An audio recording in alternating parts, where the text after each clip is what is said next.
Ils sont partis dans les couloirs du temps. Eh ben salut les amis, on se retrouve une nouvelle fois, on est, ça y est, post-WrestleMania. WrestleMania c'était il y a déjà une grosse semaine, ça passe à une vitesse. Oui, et petite blague, on tourne bien avant. Alors on tourne 10 jours avant WrestleMania, Ouais. donc on n'a pas les résultats en tête. Mais là quand vous nous écoutez, on est le lundi normalement 28. Donc j'espère que vous avez passé un bon WrestleMania et on en parlera peut-être un petit peu dans une vidéo pot pourri, un petit peu de c'est cool, WrestleMania. Peut-être pas complètement, mais dire 2-3 choses sur ce qui s'est passé, c'est cool. Alors les amis, aujourd'hui c'est un gros morceau pour nous. Oui, Parce que c'est quand même l'un des moments où on va parler d'un catcheur, on va parler de Randy Orton, vous l'avez vu sur la miniature. C'est quand même un catcheur qui, je pense, alors comment dire, cristallise un peu notre vie de fan de catch. Parce qu'on a vraiment vu lui toute sa carrière quand on regardait les pay-per-view ensemble. complètement, ouais. Alors un petit peu moins au début, mais quand on a commencé à regarder les pay-per-view de 2008, je pense à peu près, on doit être dans les années 2009. Toute la génération NT1, on l'a suivi de A à Z. Et on regardait les shows ensemble les dimanches soirs, parce qu'à l'époque c'était les dimanches soirs. Et on en a regardé des pay-per-view, on s'en est cogné, hein, des matchs de merde et des bons matchs. Donc Randy Orton, je pense quand même qu'on connaît. Oui, on connaît très très bien et il fallait en parler parce qu'en fait, à plusieurs moments de la vidéo, vous verrez, on va revenir sur les faits de sa carrière et en fait maintenant il a une aura gigantesque, on va dire méritée par rapport au nombre d'années et on va dire à la legacy qu'il a laissé. Bien vu, bien vu. Et en fait, le truc c'est que moi j'étais très fan au début. Mais ça fait partie des catcheurs où j'ai jamais été un grand fan. Ouais, mais Je l'aimais bien dans les tout débuts, dans l'évolution, tout ça. Et plus ça avançait, plus c'était un catcheur qui me laissait indifférent parce qu'il est quand même très intéressant. Mais il y a des moments dans sa carrière où j'ai l'impression où il n'avait pas sa place, où les autres concurrents avec lui étaient bien au-dessus. Ben moi j'ai l'impression que c'est vraiment le catcheur qui cristallise le plus, c'est le fait d'être une icône, mais à cause du temps passé. Je sais pas si tu vois ce que je veux dire. Oui, c'est au niveau de sa longévité fait que maintenant. Voilà, alors les gens. attention, je critique pas Orton tout de suite, peut-être on dira des choses sur lui un peu plus tard, mais je veux dire, ouais, HBK, pour moi, il m'a fait rêver et je comprends pourquoi on disait qu'il était unique. Randy Orton, à sa manière, il est unique, mais j'ai l'impression que c'est unique dans sa longévité. Et justement, on va en parler parce que j'ai 2-3 choses à te demander par rapport à ça. Bien sûr. Alors, les amis, avant qu'on commence, comme d'habitude, vous connaissez le petit truc, un petit abonnement, un petit j'aime, un petit commentaire.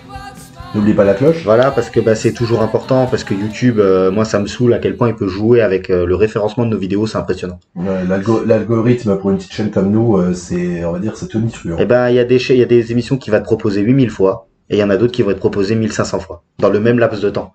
Donc c'est pour ça que on a l'impression de vous saouler. Je pense que les autres youtubeurs, parce que j'écoute d'autres youtubeurs de tout style, disent la même chose, abonnez-vous, parce qu'en fait, il y a que comme ça que YouTube C'est ça. te donne une visibilité. Et merci les amis, je le dis aussi à chaque vidéo, et continuez de commenter, vous commentez de plus en plus, c'est vraiment cool. Comme j'ai dit, même quand vous nous reprenez, moi ça me fait grave plaisir, surtout quand j'oublie quelque chose ou que j'ai pas été précis, d'avoir toujours un petit érudit qui me remet à ma place, ça me fait grave plaisir. Mais ça y est, c'est toujours parmi de l'histoire de la Man Mae Young. Ah ouais, là franchement, Ryan, t'es le roi. Donc du coup, on va se lancer dans Randy Kiss Orton, c'est comme ça? Randall Kiss Orton. Randall Kiss Orton. Donc je vais faire un petit peu sa jeunesse. Tu me coupes quand je dis une bêtise. On va pas forcément une bêtise, mais un complément. Voilà. Donc il est né le 1er avril 1980. Il vient de fêter ses 45 ans il y a quelques jours, au moment où on tourne. C'est vraiment le catcheur né dans une famille de catcheurs. Son grand-père, Bob Orton Senior, son père, Bob Orton Junior, et donc lui. C'est ça, le catcheur de 3e génération, c'est comme ça qu'il a été vendu dès le début. Voilà. Tu peux dire 2-3 mots sur ses parents, enfin sur ses ancêtres catcheurs. Donc désolé les amis, sur ça je suis pas très calé, je peux pas trop parler du grand-père de Bob Orton Senior, ça c'est dans des années où vraiment je l'ai pas du tout suivi, où j'ai entendu son nom ou des trucs, mais je m'y connais pas trop. Bob Orton Junior, on va dire c'est un gros second couteau des années 70-80. Dans les territoires? Dans les territoires. Moi, je sais qu'on l'avait vu à WrestleMania avec l'Undertaker, je crois, ou à dans Royal Rumble, dans toute la feud avec l'Undertaker. On y reviendra. Ah. Voilà, le premier. Il apparaît vraiment dans toute la feud, à quel point même il participe à des matchs, il y a même une grosse polémique. On en parlera justement à ce moment-là. Moi, qu'est-ce que je peux aussi dire? Il y a cette histoire un peu un peu bizarre ou de déserteur de l'armée, où il s'est engagé dans l'armée américaine, où ça lui plaisait pas tant que ça. Ça lui plaisait pas du tout. Oui, mais je voulais, voilà. Et où en fait, il s'est tiré. Il pensait qu'on allait revenir le chercher pour le mettre en prison. Il a eu, je crois, dans les 2 premières années, il en dormait limite plus la nuit. Ouais. Non, mais il était vraiment pas, ça lui plaisait pas. Il attendait vraiment oui. que l'armée vienne le récupérer. Et en fait, pas du tout. Ils sont jamais venus. Et c'est lui-même qui décide de repartir à l'armée pour plus vivre avec ça au-dessus de la tête. On lui a collé, je crois, 115 jours de trou. Ouais, de trou. Et après, on l'a viré de l'armée pour comportement indécent. Ça va arriver à plein moment de sa carrière. C'est quelqu'un qui a été très très très immature. Il le reconnaît lui-même aujourd'hui. Et il a beaucoup de frasques on va dire, en backstage. Et surtout dans son début de carrière. Dans son début Parce de carrière, que on va en parler on va y revenir. Ouais. Sur les quelques débuts de carrière où il y a eu 2-3. C'est trademark, ça. Non, je le dirai plus. C'est parce qu'on a parlé, il y a un des abonnés qui nous l'a dit dans les commentaires. Donc du coup on lira. Mais il a eu pas mal de soucis justement de drogue, de comportement et tout ça dans les premières années de sa carrière. Et à partir de 2008-2009, ça s'est bien calmé quand même. C'est ça, et c'est pour ça qu'en fait, dans les débuts de carrière, alors qu'il était promis à tout, je devance déjà un peu le point.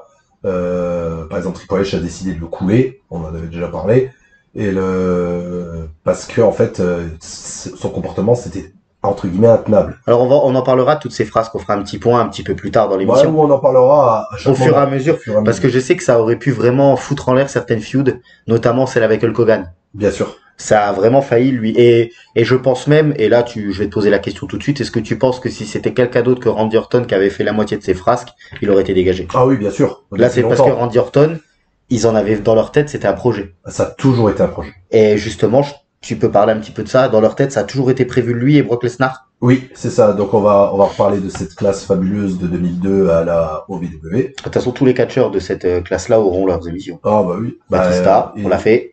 Là, on fait Randy Orton, il nous manquera Brock Lesnar et John Cena. Et Cena, de toute façon, on a déjà dit qu'on le ferait à la fin de sa carrière. Oui.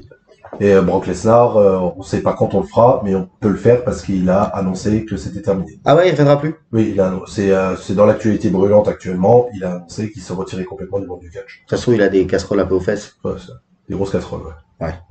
Donc là au moins il l'a annoncé, donc on pourra faire une émission sans savoir qu'il y a un futur. Donc ce sera plus facile pour nous. Ouais, c'est pas plus mal. Après je pense que Cena il arrête, mais je serais pas surpris de revoir un coup de temps en temps Cena faire un coucou dans un ring à la fin de sa carrière, quoi. Après plus tard. On verra. Faire pour un Raw un peu anniversaire ou des trucs comme ça. Ouais.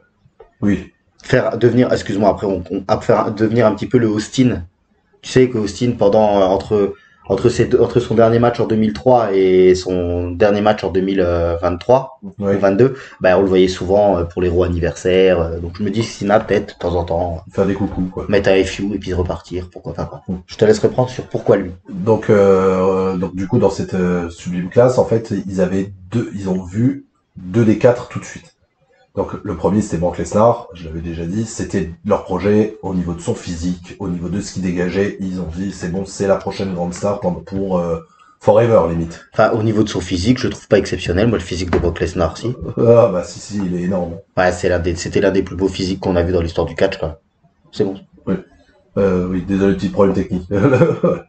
Et ils avaient vu Randy Orton, donc le tout jeune, c'était le plus jeune des 4. Si on est en 2002, il avait 22 ans. Oui, il avait 22 ans. Si je sais compter. Ouais, c'est bien, lui, c'est facile à compter. Oui, c'est facile à compter. Donc, c'était le plus jeune des 4. Et comme il était de plusieurs générations et qu'il était déjà dans le monde du catch par rapport à son père et son grand-père. C'est lui, non, que je sais plus, Dusty Rhodes avait dit, il avait retrouvé des photos dans une feud où tu le vois sur ses genoux. Bien sûr, ouais, c'est parce ça. Parce qu'il a toujours été en backstage avec eux. Dans les histoires comme ça, Dusty Rhodes, il a eu beaucoup d'enfants sur ses genoux, des autres. Hein. Titre. Oh mon Dieu. Et donc lui, il voulait le pousser, surtout que très beau gosse. Ah oui, il est beau. Ah oui, très très beau.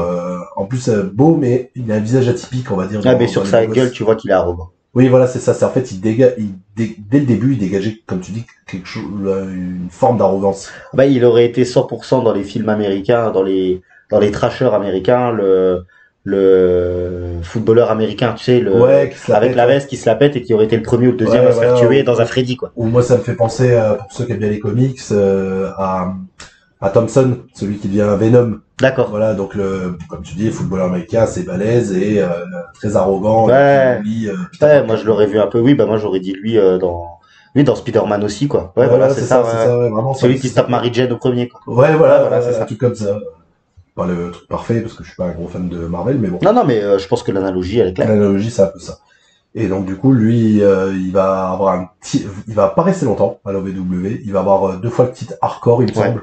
Mais ça, on n'en connaît pas trop. Voilà, c'est un titre secondaire dans une fédération, comme je dis, de développement. Donc il a pas touché le titre WWE, par exemple. Mais très vite, ils vont se dire, bon, on va essayer de le mettre à la télé. Parce que il a un physique de ouf, et c'est un physique qui change comparé à ce que McMahon voulait. Mais beaucoup de catcheurs, par exemple, je le cite assez souvent, Tom LaRufa, il l'a déjà dit, d'autres catcheurs ont déjà dit, Randy Orton, à un certain moment de sa carrière, on disait que c'était le physique parfait pour la WWE. Parce qu'il est grand et lancé, très musclé, mais pas stéroïdé, pas Golgoth. C'est pas le monstre physique en termes de muscles. Quand tu le mets à côté de Batista... Non, mais c'est le truc où il va faire craquer les femmes, il va faire craquer même les hommes, parce qu'en fait, il dégage quelque chose. Sur le marché, pour les marchés, c'est génial. En fait, c'est ça, pour toucher tous les marchés, il a un physique exceptionnel. Et même maintenant, hein, pour le coup. Oui, mais maintenant, à 45 ans, il est encore bien. Quand il fait son retour, il est gigantesque, quoi. Et en fait, vraiment, c'est le physique parfait WWE, dans l'ère moderne. Voilà, on va dire ça comme ça. Parce que même John Cena est un peu plus petit et il est plus balèze que lui. Plus balèze, ouais. Et lui, vraiment, il dégage quelque chose. Donc ils se disent, on va commencer à le mettre à la télé. Donc ils commencent à faire beaucoup de dark match, à SmackDown. Et il y a Velocity, Hit, donc les émissions secondaires. Et on se dit, on va le lancer dans le bain. Et il apparaît à SmackDown en 2002, où il gagne même son premier match face à Hardcore Holly. D'accord. Donc, mais c'est un rookie, quoi. Je me souviens qu'il avait un short. Ouais, oui, bleu. Short bleu, ouais, c'est ça.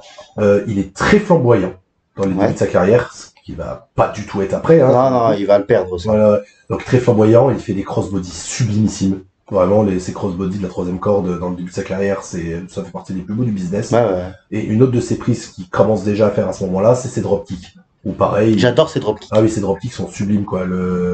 Il y a d'autres catcheurs maintenant actuels qui font des dropkicks magnifiques, mais on dit toujours, dans les plus beaux dropkicks, on cite souvent Randy Orton, Hardcore Holly, et dans l'ère moderne, on cite Kazuchika Okada, le champion japonais.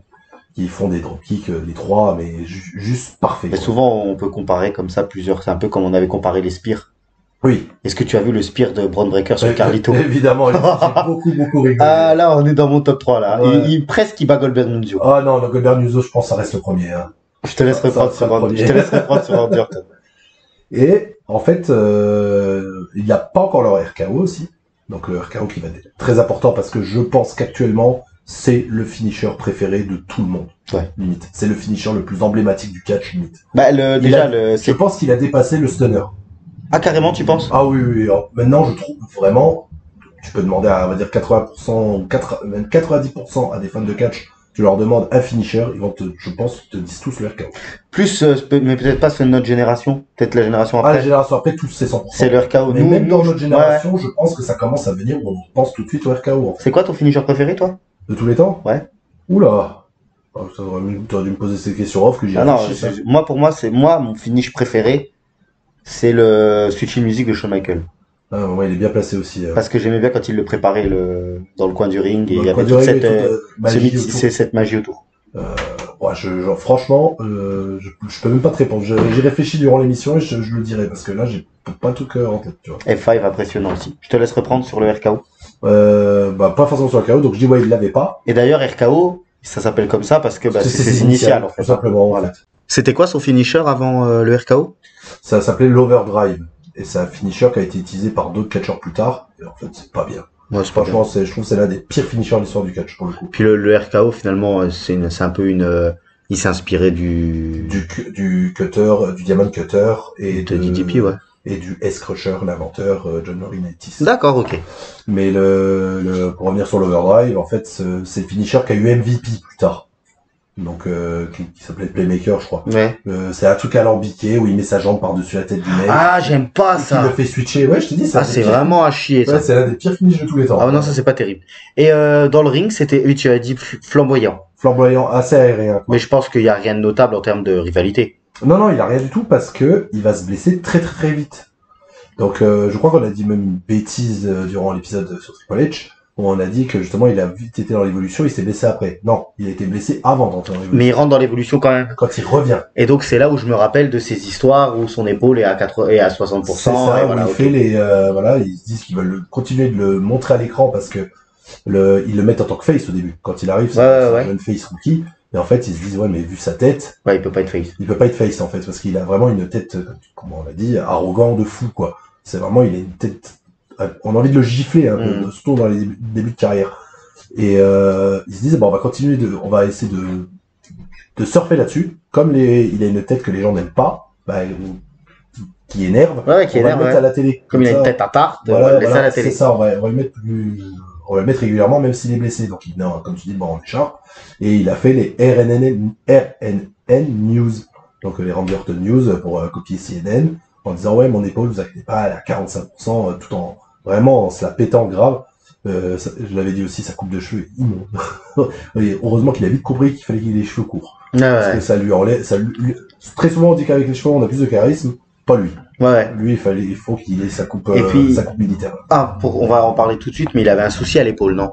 De naissance. Ouais, en fait, de naissance, c'est ça. J'ai plus le nom de la maladie, mais en fait, il a les épaules qui se très tendues, en fait. Ouais. Donc, en fait, en même temps, c'est une maladie, donc du coup, il peut se blesser très vite, mais ça lui permet de catcher différemment, surtout au début de carrière, différemment des autres, parce que justement, il a beaucoup plus de flexibilité. Ouais, il avait une mobilité supérieure aux épaules qui fait qu'aussi, par contre, ça se démettait plus vite. Exactement. Voilà, t'as bien résumé. D'ailleurs, il se blesse une fois, non, en tapant le poing sur le ring. Oui. Il fait partie des blessures un peu bêtes. Un peu bêtes dans un match qu'on attendait grave. Plus tard, de toute façon, on en parlera en temps voulu à ce moment-là.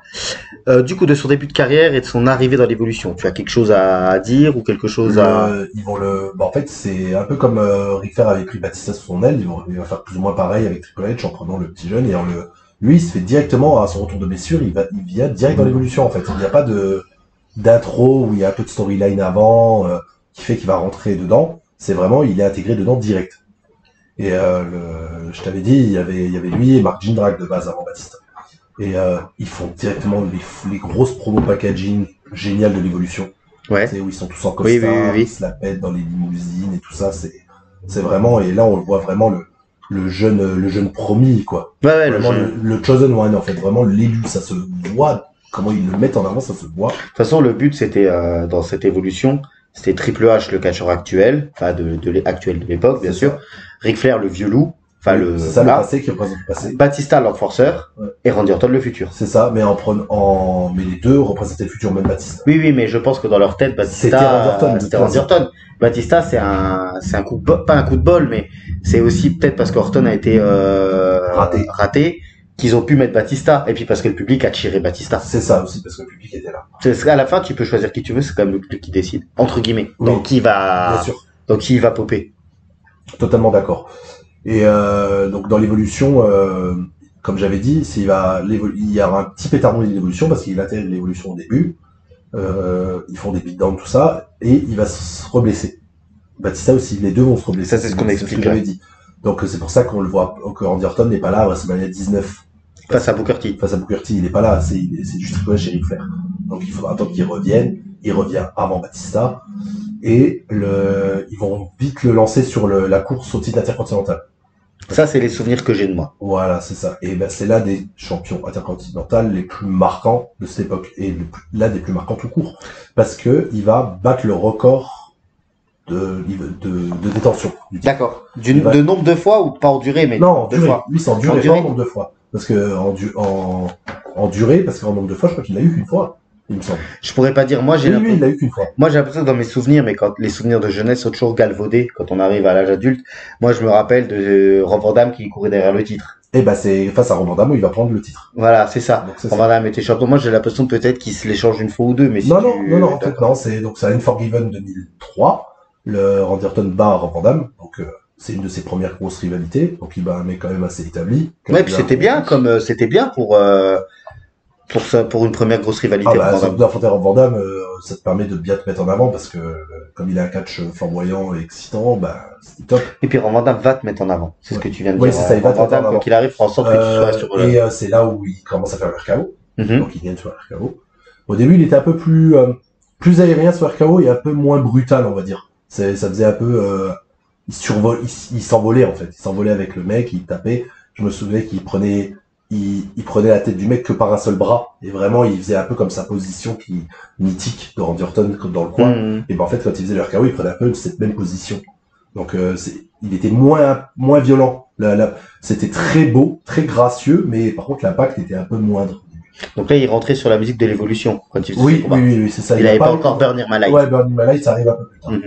Donc il prend le titre face à Van Damme, il va tenir le titre continental pendant 210 jours. D'accord. Donc c'est pour l'époque, c'était le plus long. Quoi. Et c'est pour ça que quand on est jeune, on a l'impression qu'il a été champion intercontinental pendant 3 ans. Quoi. C'était plus long que le Honky Tonk Man?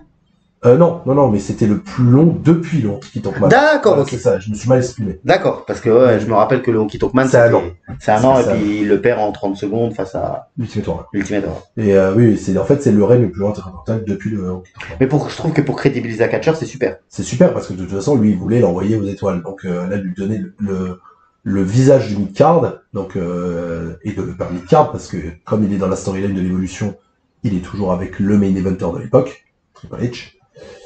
Et il a des petites rivalités un peu sympas, il intervient beaucoup dans les matchs aussi. Là, on n'est pas encore sur le Legend Killer. Hein. Le Legend Killer, c'est un peu plus tard. C'est un peu après. Là, on n'est pas encore sur celui qui veut s'attaquer aux légendes. On est encore sur un catcheur lambda. C'est ça. La légende qui va commencer à s'attaquer, mais il va pas avoir le nom tout de suite.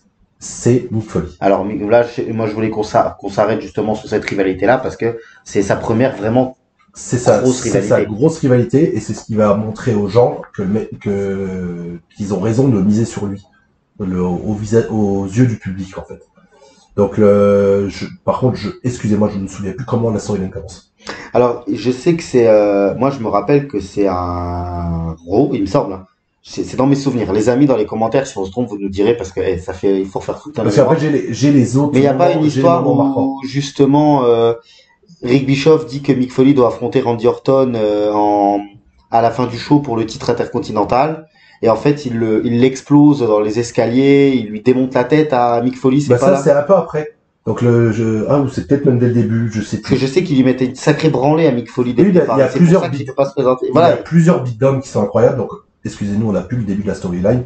Peut-être que Mick Foley avait fait arbitre dans un de ses matchs et tout, c'est possible ça. Je sais pas. C'est au moment où Mick Foley de toute façon revient pour arbitrer Triple H. C'est dans la continuité. C'est la continuité de là. Hein. C'est la continuité. Donc du coup, Randy Orton décide de bien s'attaquer à lui. Donc quand tu parlais du segment dans les escaliers, c'est pas le premier. L'un des premiers, c'est le beatdown dans le ring. Où je me demande si c'est pas la fois où il le crache dessus. Ça c'est avant de le jeter dans les escaliers, ça. D'accord, ok. Donc du coup, il y a le beatdown dans le ring où toute l'évolution défonce Mick Foley, surtout Randy Orton. Et petite anecdote sympa, on voit que Mick Foley, c'est un bon tapé. Il dit, vous voulez le mettre en avant, le jeune? Il va voir Randy Orton avant le segment, donc dans les backstage, il lui dit, tu mets des vrais coups de poing. Tu me défonces vraiment. Il fait, non mais attends, je peux te blesser, tu me défonces.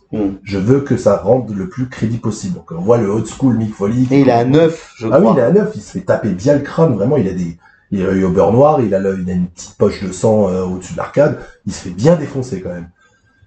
Ça doit être la semaine après ou la 2 semaines après. En fait, Mick Foley, vraiment, il a envie d'esquiver un peu tout ça. Randy Orton va le voir justement dans les backstage près des escaliers et il lui fait en fait t'es un lâche, on te défonce et même pas tu essaies de prendre ta revanche, rien du tout, t'étais une merde en gros. Et il lui crache un énorme molle sur la joue. Donc la caméra filme en gros plan. En gros plan la joue de Mick Foley qui se prend un énorme crachat comme ça. Il va en faire beaucoup dans sa carrière des crachats. Randy Orton, il les fait très bien. Et derrière, Mick Foley ne répond pas en plus. Vraiment, en fait, il lui donne raison. Il pense à un lâche, qu'il a un has-been, que c'est un vieux et qu'en fait, il n'a plus la niaque, quoi. Et Randy Orton, il lui crache dessus, il voit que c'est une merde, il le balance dans les escaliers. Et je crois que Mick Foley, on va pas le voir pendant quelques temps, il revient au Rumble, non? Ouais, il revient même avant le Rumble, justement les Raw d'avant et tout ça. Parce que c'est à l'époque où il y a Eric Bischoff, General Manager, mais le co-General Manager, c'est Steve Austin. Et en fait, Steve Austin, il va voir Mick Foley dans une promo, il lui fait, tu peux pas te laisser faire comme ça.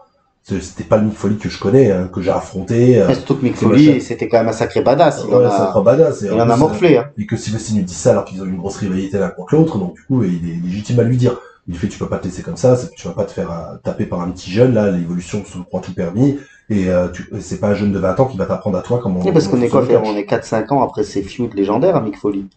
Face à Triple H, face à l'Undertaker, face à 4, 5, 6 ans, ouais, quoi. c'est ça. Steve Austin, ouais. C'est ça, il avait déjà une aura de fou. Face à The Rock. Voilà. Et du coup, il le pousse et dit, tu devrais te venger. On arrive au Rumble, et en fait, Mick Foley, pas de temps. Et en fait, Jim Ross est dégoûté, il dit Mick Foley ne s'en prend même pas à Randy Orton, en fait, c'est un lâche, je suis désolé de le dire, et tout ça. Et en fait, Mick Foley, il va casser la gueule je crois, des mecs de la Résistance, il me semble. Ouais. Pour prendre sa place. Et Stone Cold qui lui dit une phrase que j'adore, sans qu'on voit que c'est Mick Foley, il lui dit t'es mon numéro 14 ou t'es mon numéro, je sais plus quel numéro. C'est ça, ouais, c'est ce segment-là où il dit bah vas-y là maintenant. C'est toi mon numéro. Et là, quand la musique elle rentre, Randy Orton se chie dessus. Voilà, et là, il se réveille, il a de nouveau la niaque, il y va, et il s'auto-élimine avec Randy Orton. Ouais, ça c'est bien. C'est bien comme ça, au moins c'est juste pour lancer leur feud. Vraiment lancer où là, la feud elle était déjà lancée, mais où là, Mick Foley va montrer du répondant. Donc ça va continuer à se trash-talker et à se taper dessus. On va arriver pour WrestleMania 20, où il y a The Rock qui va venir aider Mick Foley face à Evolution.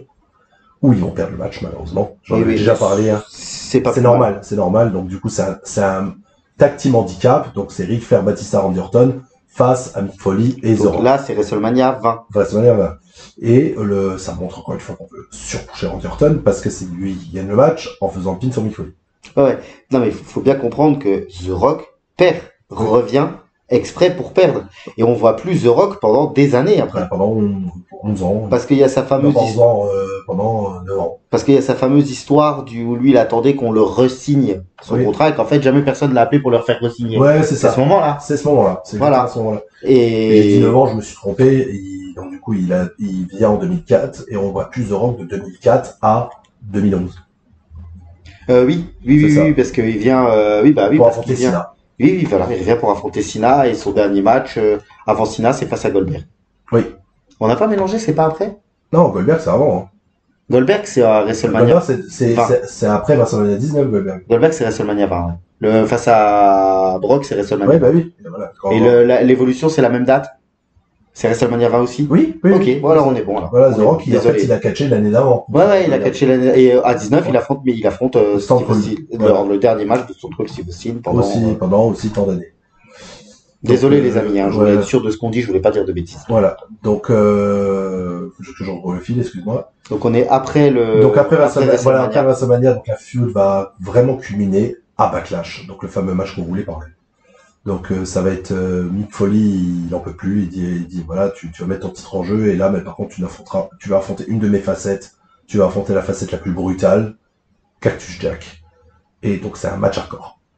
Et c'est le match là qui va montrer que Randy Orton il en veut et que c'est une future star, comme je l'ai déjà dit plusieurs fois dans les vidéos. J'allais revenir sur tes propos. Ouais. Tu l'as dit à propos de JBL, tu l'as dit à propos de John Cena, tu l'as dit à propos d'Eddie Guerrero. Ouais. Quand la WWE veut crédibiliser un catcheur, je reprends tes mots, elle lui met un match violent dans les pattes. Pour montrer que le mec c'est un top guy. On lui met un gros bourrin ou un bon badass ou un spécialiste du hardcore en face de lui. Edge aussi. Oui, Edge, oui, tu l'as dit à Edge aussi.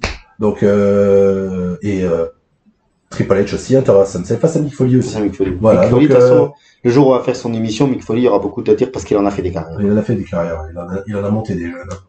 Des jeunes ou des moins jeunes, mais il a monté beaucoup de jeunes. Donc ce match est top. Donc encore une fois, quand vous demandez des matchs à aller voir, celui-là, allez le voir.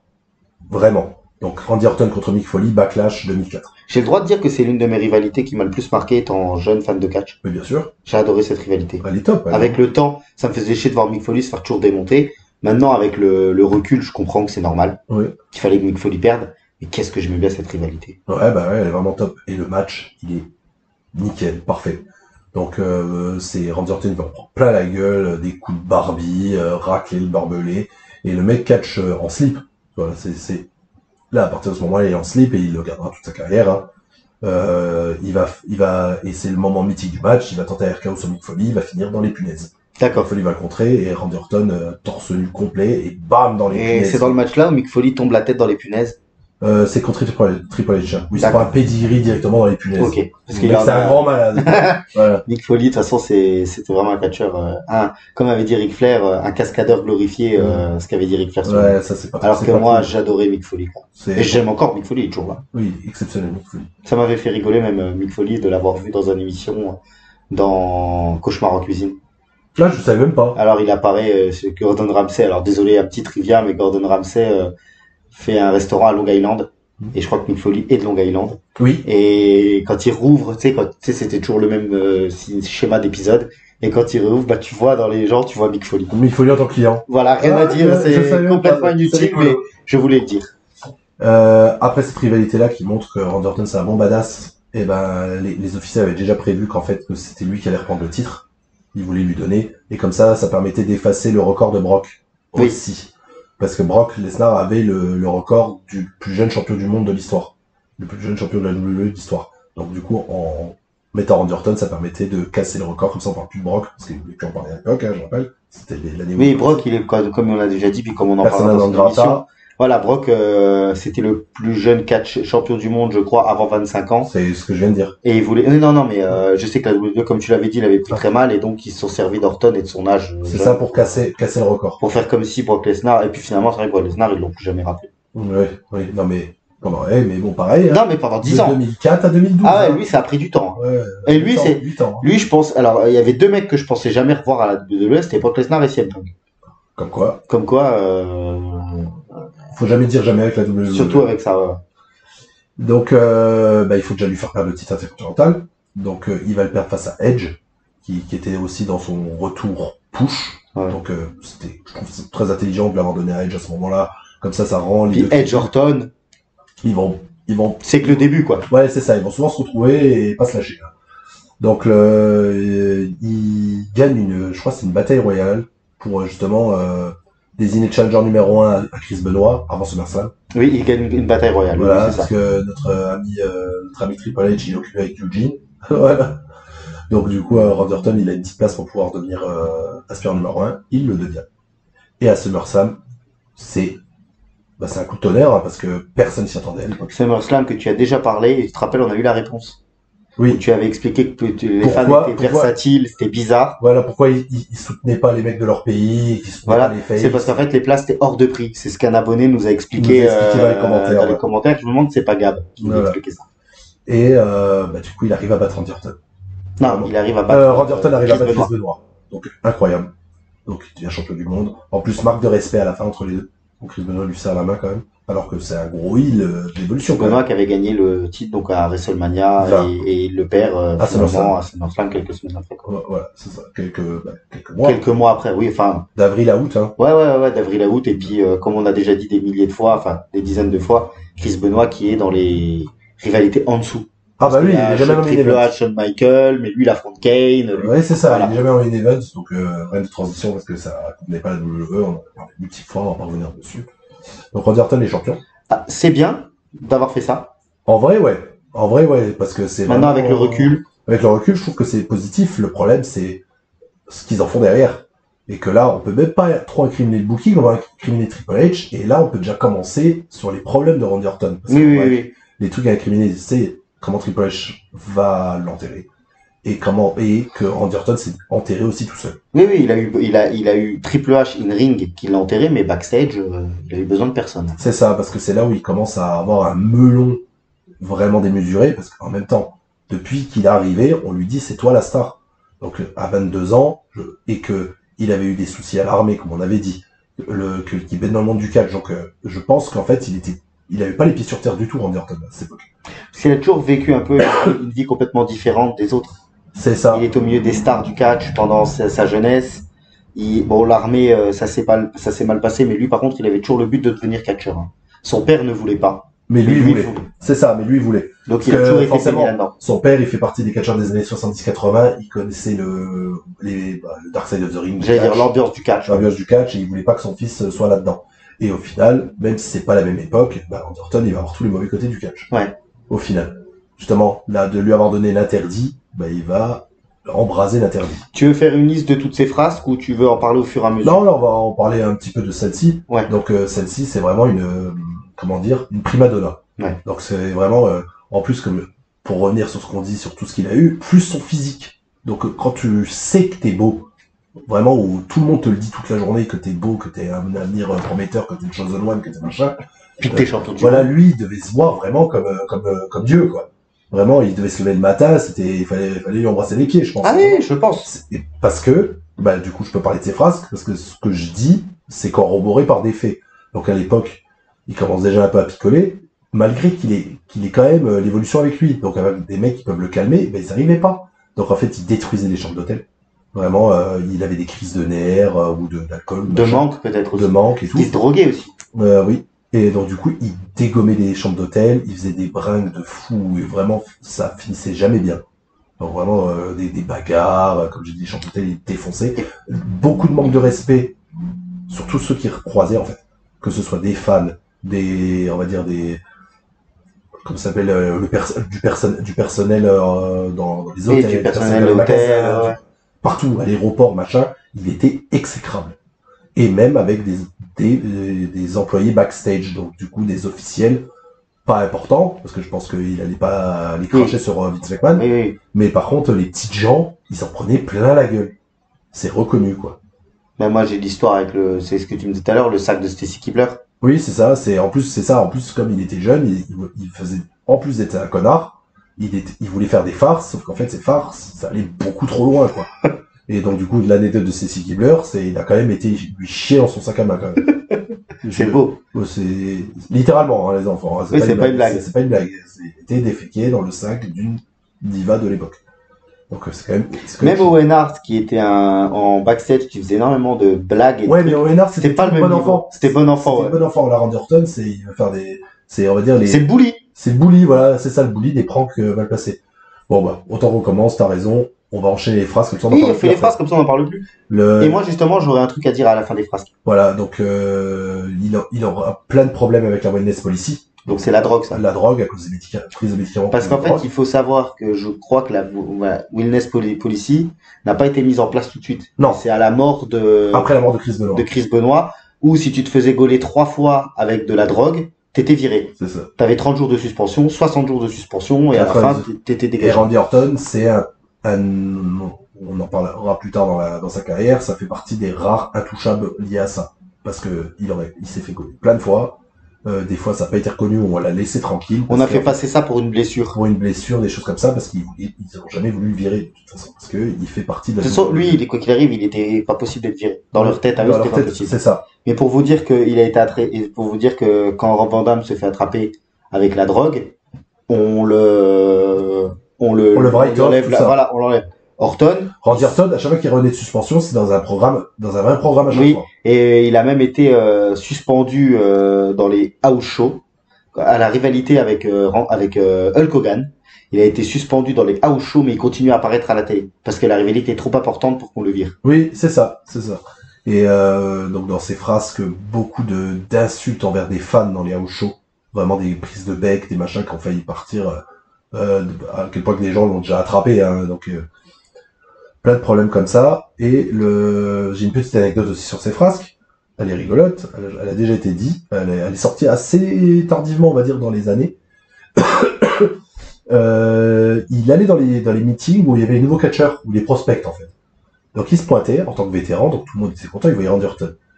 Notre bon Randy, il baissait son pantalon, il se trifouillait l'entrejambe, et il proposait qu'on lui serre la main. Et comme dans le monde du catch, quand il y a un vétéran te tend la main, tu dois serrer la main du vétéran. Donc lui, serre-moi la main. Vraiment le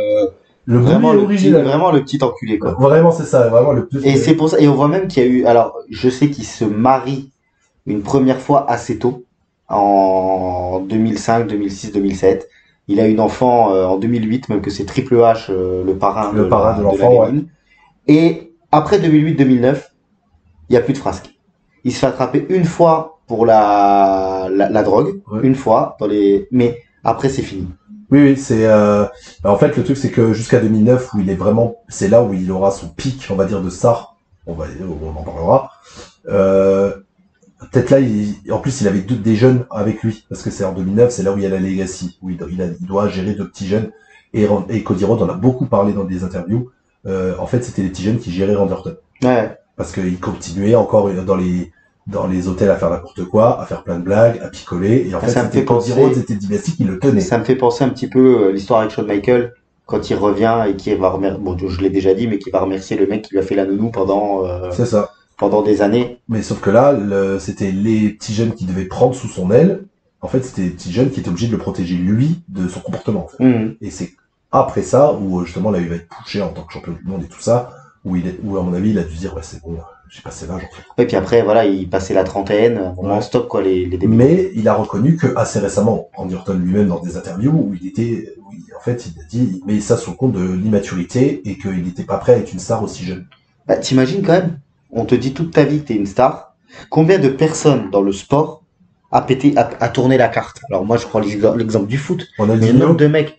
Ronaldinho, c'est différent. Je pensais pas à lui. Moi, je pensais à Hatem Ben Arfa. Parce que les Brésiliens, je digresse 30 secondes, les Brésiliens, c'est spécial. Ronaldinho, il joue avec une balle en mousse, avec une balle en chaussette dans les favelas. Le mec, en 4-5 ans, il est ballon d'or, champion du monde, il a tout. Tu peux comprendre qu'il pète une cale. Mais Hatem Ben Arfa, qui est pour moi le joueur en termes de talent pur que j'ai vu, le meilleur depuis que je m'intéresse au foot, je prends cet exemple-là, mais il y en a dans plein de sports, mais où le mec, en fait, on lui a tellement dit, t'es le plus beau, t'es le plus beau, t'es le plus beau. Alors là, nous, on rigole toujours avec Ric Flair qui lui dit dans l'oreille, t'es le plus beau triple H, t'es le plus beau triple H. Et ben là, c'est pareil. Moi, ça me fait toujours penser à la série Malcolm, où t'as le mec, t'es le meilleur, Francis, t'es le meilleur.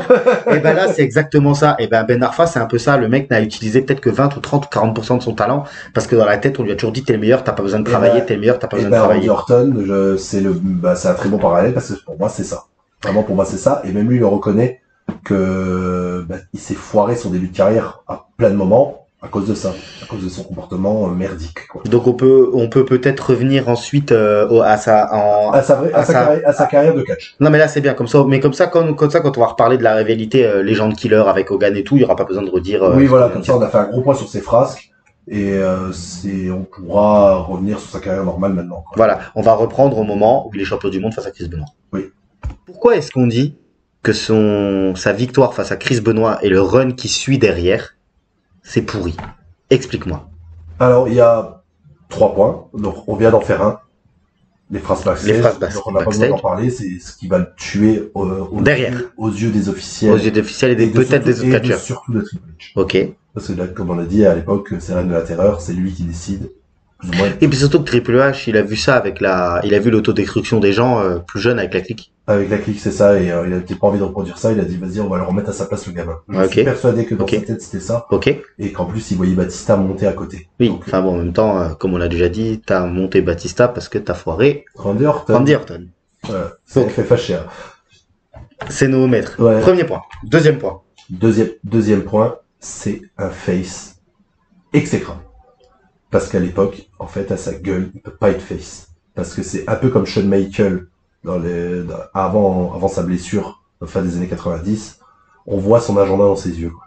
On voit que le mec, en fait, c'est un vrai heel dans la vie, en fait. Et donc, du coup, il n'arrive pas à retranscrire le côté face. Shawn Michaels était poussé en tant que gros baby face. Mais en fait, dans sa gueule, on voyait que c'était un connard, quoi. On voyait qu'il était drogué, qu'il était dépressif, qu'il était parano, qu'il était mégalo. Et en fait, Randy Orton, c'est un peu le même principe. Ça se voit à sa tête. Et je pense que vraiment, ils ont voulu le monter en tant que face face à Triple H, mais il n'était pas prêt du tout. Donc, du coup, il est vraiment pas bon en face, quoi. Il n'a pas les bons réflexes, les bonnes attitudes. Et il commençait on va dire, il se calme. Il a commencé à ce moment-là à pas se calmer dans son catch, à être beaucoup moins flamboyant. Il va continuer à se calmer. Il a des fulgurances très stylées, très gracieux, très flamboyants. Mais il catch comme il était heel, il catchait quand même déjà de manière un peu méthodique. Il avait toujours un peu le frog splash, les dropkicks, les trucs comme ça, le RKO qui est gracieux. Mais dans son catch, c'est plus un mec comme Triple H. Oui, parce qu'on dit que si t'es trop flamboyant quand t'es heel, à la fin tu finis par devenir face. Ouais, c'est ça. Et à part, il y a quelques contre-exemples, mais c'est très rare. Alors moi je me rappelle on en a parlé dans l'émission de Triple H et dans l'émission de Batista.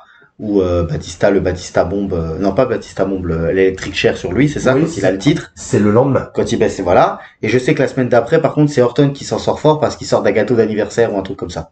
Non, avant le gâteau d'anniversaire, donc si tu veux j'en parle, du coup, je voulais finir sur le 3e point. Ah vas-y, excuse-moi, je crois que tu l'avais fini. Donc on avait dit les frasques.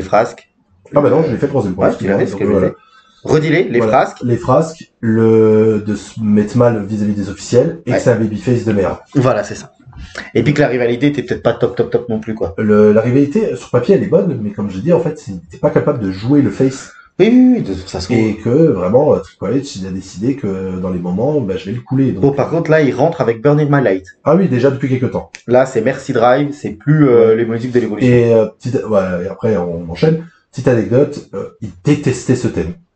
Parce que Randy Orton écoute du métal, comme beaucoup, mais lui, c'est pas du tout son style. C'est justement, ça faisait trop jeune, jeune impétueux pour lui, déjà à l'époque, la musique. Ce qui est vrai. Quand on le voit, moi je trouve que le Randy Orton de cette époque-là, la musique-là lui va parfaitement. Par contre, quand il fait son geste sur les... Et qu'il y a les pyros derrière. Qu'il y a les pyros derrière avec cette musique-là, Bernie m'a brûlé dans la lumière. Voilà. Ça allait parfait, bien. Ça allait bien. Moi, après, je sais aussi qu'il y avait eu des problèmes avec le groupe. Le groupe n'avait pas compris comment on allait utiliser sa chanson. Ah, je savais pas ça. Ça, j'ai des souvenirs. Ouais. Parce que je m'intéressais énormément au catch. Mon logo MSN, c'était Orton qui sortait du gâteau. Ah, incroyable. Ah non, j'étais vraiment, à l'époque-là, j'étais vraiment content. Donc, on va faire la rivalité, même si on a déjà parlé de Triple H, donc c'est pas grave. Très full en détail non plus. Donc le lendemain, célébration. Donc tout l'évolution de ce que tu as dit avec les share drop de Batista. Donc trahison avec les pouces en bas, tout ça, où Triple H en fait ne supporte pas. Il a même pas attendu quoi. C'est vraiment le Raw d'après quoi. Ouais, c'est le lendemain. Voilà, le Raw du lendemain. Le Raw du lendemain. Ou même il lui demande donne-moi la ceinture ou quelque chose comme ça. Non, mais c'est le segment d'après ça. D'accord. Donc avant le gâteau, donc la semaine d'après, tout le long Triple H, je dis Randy Orton, je t'attendrai dans le ring ce soir et tu dois me rendre la ceinture parce que c'est grâce à moi que t'en es là. C'est moi le véritable champion du monde. Ta santé pas prêt. Je t'ai juste montré un avant-goût de ce que ça ferait si tu trahis l'évolution. Donc là, on t'a montré. Donc maintenant, reviens chez papa, donne-moi le titre et on repart comme si de rien n'était. Randy Orton vient tout penaud en plus. Par contre, le segment-là est très bien, je trouve. Parce qu'il vient, il a la tête baissée, machin. On croit vraiment qu'il va donner son titre à Triple H et qu'il va rentrer dans le rang. Et en fait, Triple H lui dit vas-y, maintenant donne le titre. Donc il lui tend le titre à deux mains. Triple H le prend. Il essaie de le tirer, il n'y arrive pas. Randy Orton lève le visage. Et il lui lâche un énorme molar en plein milieu de la gueule. Je me rappelle, j'aime bien ça. Il lui lâche un molar en plein milieu de la gueule, donc Triple H part, il retire le titre. Batista et Ric Flair essaient de lui sauter dessus, il glisse sous le ring et il communie avec le public. Ce segment est très bien. Il y a le coup du gâteau aussi, plus tard. Donc les segments sont sympas. On arrive au match, et en fait les matchs sont... de toute façon les Triple H Randy Orton, on en a déjà parlé même plus tard, quand ils vont s'affronter en 2009 et tout ça, c'est pas terrible. Parce qu'en fait, les deux ont, à part Randy Orton qui a, comme j'ai dit, 2-3 prises fulgurantes, il a cash comme Triple H en fait. Donc c'est deux mecs méthodiques qui veulent prendre leur temps et machin. Et en plus, Randy Orton n'avait pas encore l'expérience pour amener ça de manière storytelling, on va dire. C'est vraiment, il catch comme il est censé catcher, mais il n'a pas encore la notion de storytelling dans ses matchs. Donc ils sont pas terribles les matchs. Randy Orton et Triple H. Triple H va très vite le battre, récupérer le titre. Donc vraiment pétard mouillé quoi. Il récupère très vite le titre, qui va devenir vacant très peu de temps après, et il va être mis en jeu dans New Year's Revolution. Ouais, le fameux Elimination Chamber, où là tu as déjà dit que quand il lui porte le pedigree, il le tient par le short. Ouais, et là c'est fini, il l'enterre. Il l'enterre. Randy Orton va essayer de s'intégrer dans la rivalité avec Batista, où justement le lendemain il va dire ouais mais Batista en fait il va pas sauver tout ça. C'est lui qui est un peu le précurseur du face turn de Batista. Il aide un peu en storyline. Ouais, en storyline il aide un peu. Parce que c'est lui qui balance la vidéo. C'est ça. Donc ils ont un dernier match, Triple H et Randy Orton, au Royal Rumble. Donc au Royal Rumble ils doivent s'affronter, c'est le dernier, pour voir si Randy Orton va réussir à battre Triple H. Il le bat pas. Voilà, tout simplement. Et Triple H part vers... il va partir vers Batista qui a gagné le Rumble là. D'accord. Et Orton il part vers... Randy Orton il est drafté à SmackDown. Là comme ça, avant... En fait il part à SmackDown. Ah si, c'est pas l'histoire que s'il perd le titre, s'il perd le match face à Triple H, il doit partir à SmackDown. C'est ça, il doit quitter Raw. Donc du coup il se casse à SmackDown. Et en fait il va tout de suite tourner. Donc ça prouve vraiment que son run de face c'était catastrophique de A à Z et qu'on voyait... Dès qu'il arrive à SmackDown, il est heel. Et il va commencer à devenir le Legend Killer. Donc il va avoir quelques segments à SmackDown où en fait il va attaquer des légendes un peu de seconde zone, ou moins marquants pour d'autres. Oui. Genre des Jim Duggan, des choses comme ça. Et dans une promo, il a Stacy Keibler justement un peu en manager à ce moment-là, avant que son père arrive.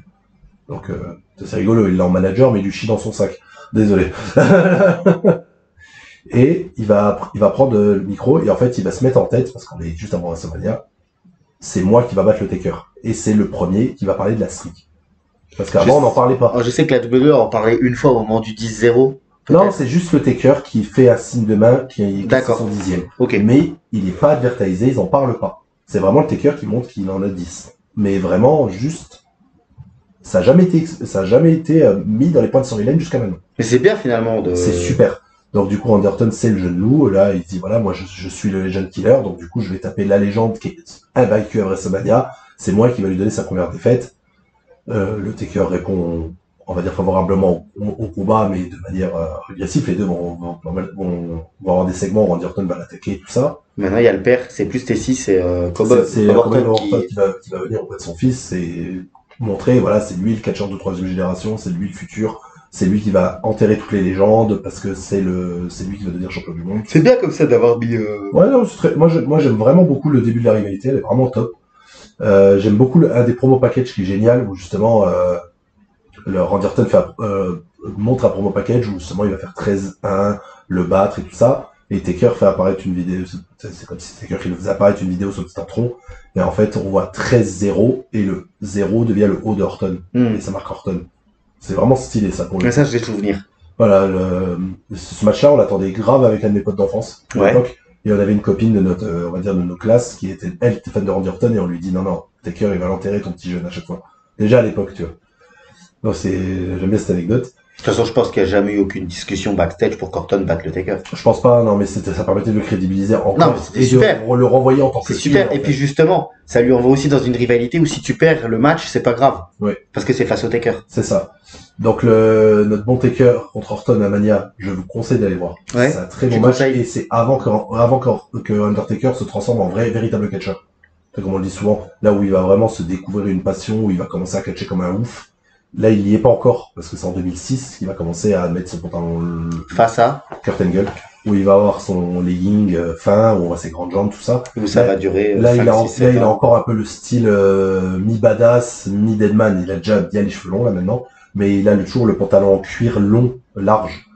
Mais, face à Randy Orton, ça clique très, très, très, très bien. C'est un très bon match, bien construit. Il y a de l'overbooking avec le père d'Orton. Et le moment exceptionnel du match, je vous advertise, c'est l'Undertaker, il en a marre, c'est bon, il attrape Orton, il va lui mettre un énorme choc slam, et choc slam contre RKO. Le spot est terrible. C'est le RKO Tanoware, c'est l'un des premiers. C'est un des premiers gros RKO Tanoware bien marquant, et le tomber derrière, vraiment, on était beaucoup à penser, quand on voyait le match à l'époque, à croire que ça allait faire trop. Parce que c'est vraiment sorti de nulle part et que c'était vraiment parfait. C'est dans ce match-là où Orton, justement, joue sur son personnage arrogant, plein de dédain, où il veut porter le Tombstone. Le Tombstone, oui. Avec le Taker le retourne, et ça finit là, justement. Et ça finit le match comme ça, ouais, c'est ça. Ou comme, en fait, il arrive pas à le coucher avec son KO après le contre, il se voit trop beau, comme tu dis, il monte sur le coin pour faire sa pause, et en fait, au lieu de faire sa pause, il fait la pause du Taker, le cut Rhodes. Voilà, le signe de couper la gorge, et en fait, il essaie de l'attraper en tombstone, il se fait contrer, c'est fini. Très bon match. Ouais, j'ai des souvenirs maintenant. Vraiment. Tu vois, quand tu en parles, tu m'as fait renaître certains souvenirs. Et la rivalité va pas se terminer là. Et en fait, petit point négatif, elle va durer beaucoup trop longtemps.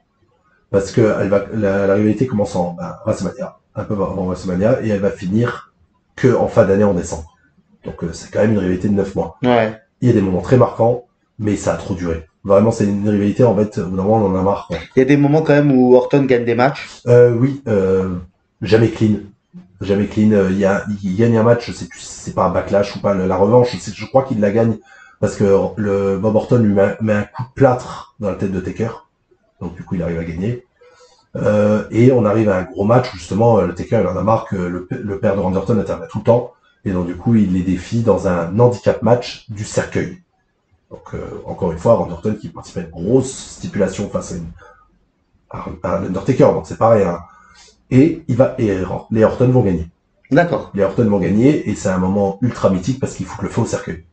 Donc ils arrivent à mettre Taker dans le cercueil, ils emmènent le cercueil au siège d'entrée, et ils foutent le feu, quoi. Et au début, je crois même ils mettent des coups de hache et tout avant de foutre le feu, quoi. Et c'est là où il y a eu des soucis backstage avec le père de... C'est après, c'est dans le dernier match, ça. Ah, plus tard, alors. Voilà, donc je vais en parler, t'inquiète. Non, je croyais que c'était déjà là. Donc là, le Randy Orton, en fait, le Taker n'est plus là. Donc du coup, il est right off parce qu'il vient de se faire brûler dans le cercueil pour la deuxième fois. Ouais. Ken l'avait déjà fait une fois. Ouais, c'est vrai. Voilà. Et en fait, Ken, Orton... il l'enterre. Non, il fout le feu au cercueil aussi. Ah, ok. Voilà. D'accord, ok. Voilà. Okay. J'en suis sûr et certain. Non, je te crois, à 100%, c'est toi l'expert. Hein. Voilà. Randy Orton, il va continuer à montrer qu'il est plus fort. Vous voyez, j'ai réussi à tuer l'Undertaker. Il va continuer son run de Legend Killer. Il va commencer à s'en prendre de plus en plus à des légendes. Et il participe, c'est un des matchs favoris d'Orton, il participe au Survivor Series 5 contre 5. Je pense que c'est peut-être son premier. Enfin, je sais que c'est devenu. On dit toujours que c'est l'un des spécialistes de ce match-là. Ouais. Est-ce que c'est pas le premier qui gagne ou dans les premiers qui gagnent celui-là? Ouais, je crois, ouais. Parce que il en a participé à un face à Triple H l'année d'avant. Et il me semble ils ont gagné. Mais là, je me rappelle si je peux reprendre, ouais. Je me rappelle plus du match complet, mais j'avais le DVD. Oui. Et même c'était bande de cons à la WWE, le DVD, le boîtier du DVD, c'est le Taker. Ouais, il spoil le truc en fait. Tu as le retour, tu as le Taker qui en fait n'est pas dans le show. Il apparaît dans la. Orton gagne le match. Tous les catcheurs de SmackDown le tiennent sur les épaules. C'est ça, voilà. C'est exactement ça. Et t'as Taker qui arrive. Et là, ouais. C'est la panique. Et ce que j'adore, c'est que ce segment-là, c'est devenu un mème sur Internet. Parce que quand on dit, quand ta mère vient te réveiller alors que t'as pas envie d'aller à l'école, quoi. C'est la gueule d'Orton. Voilà, la gueule d'Orton avec le Taker qui sort du cercueil enflammé. Le retour du Taker là est exceptionnel parce que il y a un cercueil qui sort du sol. Randy Orton, il est déjà commencé à être choqué. Le cercueil, il est enflammé. Et Taker, il ouvre la porte du cercueil enflammé. C'est génial. Je me demande même s'il est pas sur les épaules de Viscera ou un truc comme ça. Non, pas Viscera. Je sais plus, mais c'est pas dans, mais je sais. J'ai plus l'équipe, mais je sais qu'il bat le dernier qu'il élimine. Il me semble que c'est Shawn Michaels ou Rey Mysterio. C'est l'un des deux. Je sais pas. Il élimine les deux dans le match, c'est sûr. Parce que il met un RKO turnover sur Rey Mysterio qui veut faire un springboard. Il y a Carlito aussi. Il met un RKO à Carlito aussi dans ce match. Excusez-moi les amis, la journée a été longue. C'est des Raw versus SmackDown, c'est ça? Ouais, c'est ça à l'époque, ouais. Des Raw versus SmackDown, bien comme il faut. C'est dommage que maintenant c'est des Wargames, alors que je trouve ce match manquait un peu moins. Moi j'aimais bien. Ouais, alors que les Survivor Series Wargames, je suis pas très fan. Ça c'est mon point de vue. Hein. Je préférais quand c'était sur Survivor Series, les traditionnels, classiques, élimination, pour moi. Donc le Taker revient, donc ça relance la rivalité, normal. Et on arrive au point culminant de la rivalité, on est à Armageddon, donc 2004. Oui, 2004. Oui, 2004. 2005, non 2005. Oui, 2005, pardon. Armageddon 2005, donc Hell in a Cell. Et c'est là où il y a la controverse. C'est un Hell in a Cell, on va dire, dans la moyenne haute, je dirais. Ouais. C'est loin d'être le meilleur, mais il se regarde bien. Il y a beaucoup d'objets, beaucoup de overbooking, justement, parce que, en fait, Cowboy Bob Orton va être dans le match aussi. En fait, il va rentrer dans la cage, il va participer.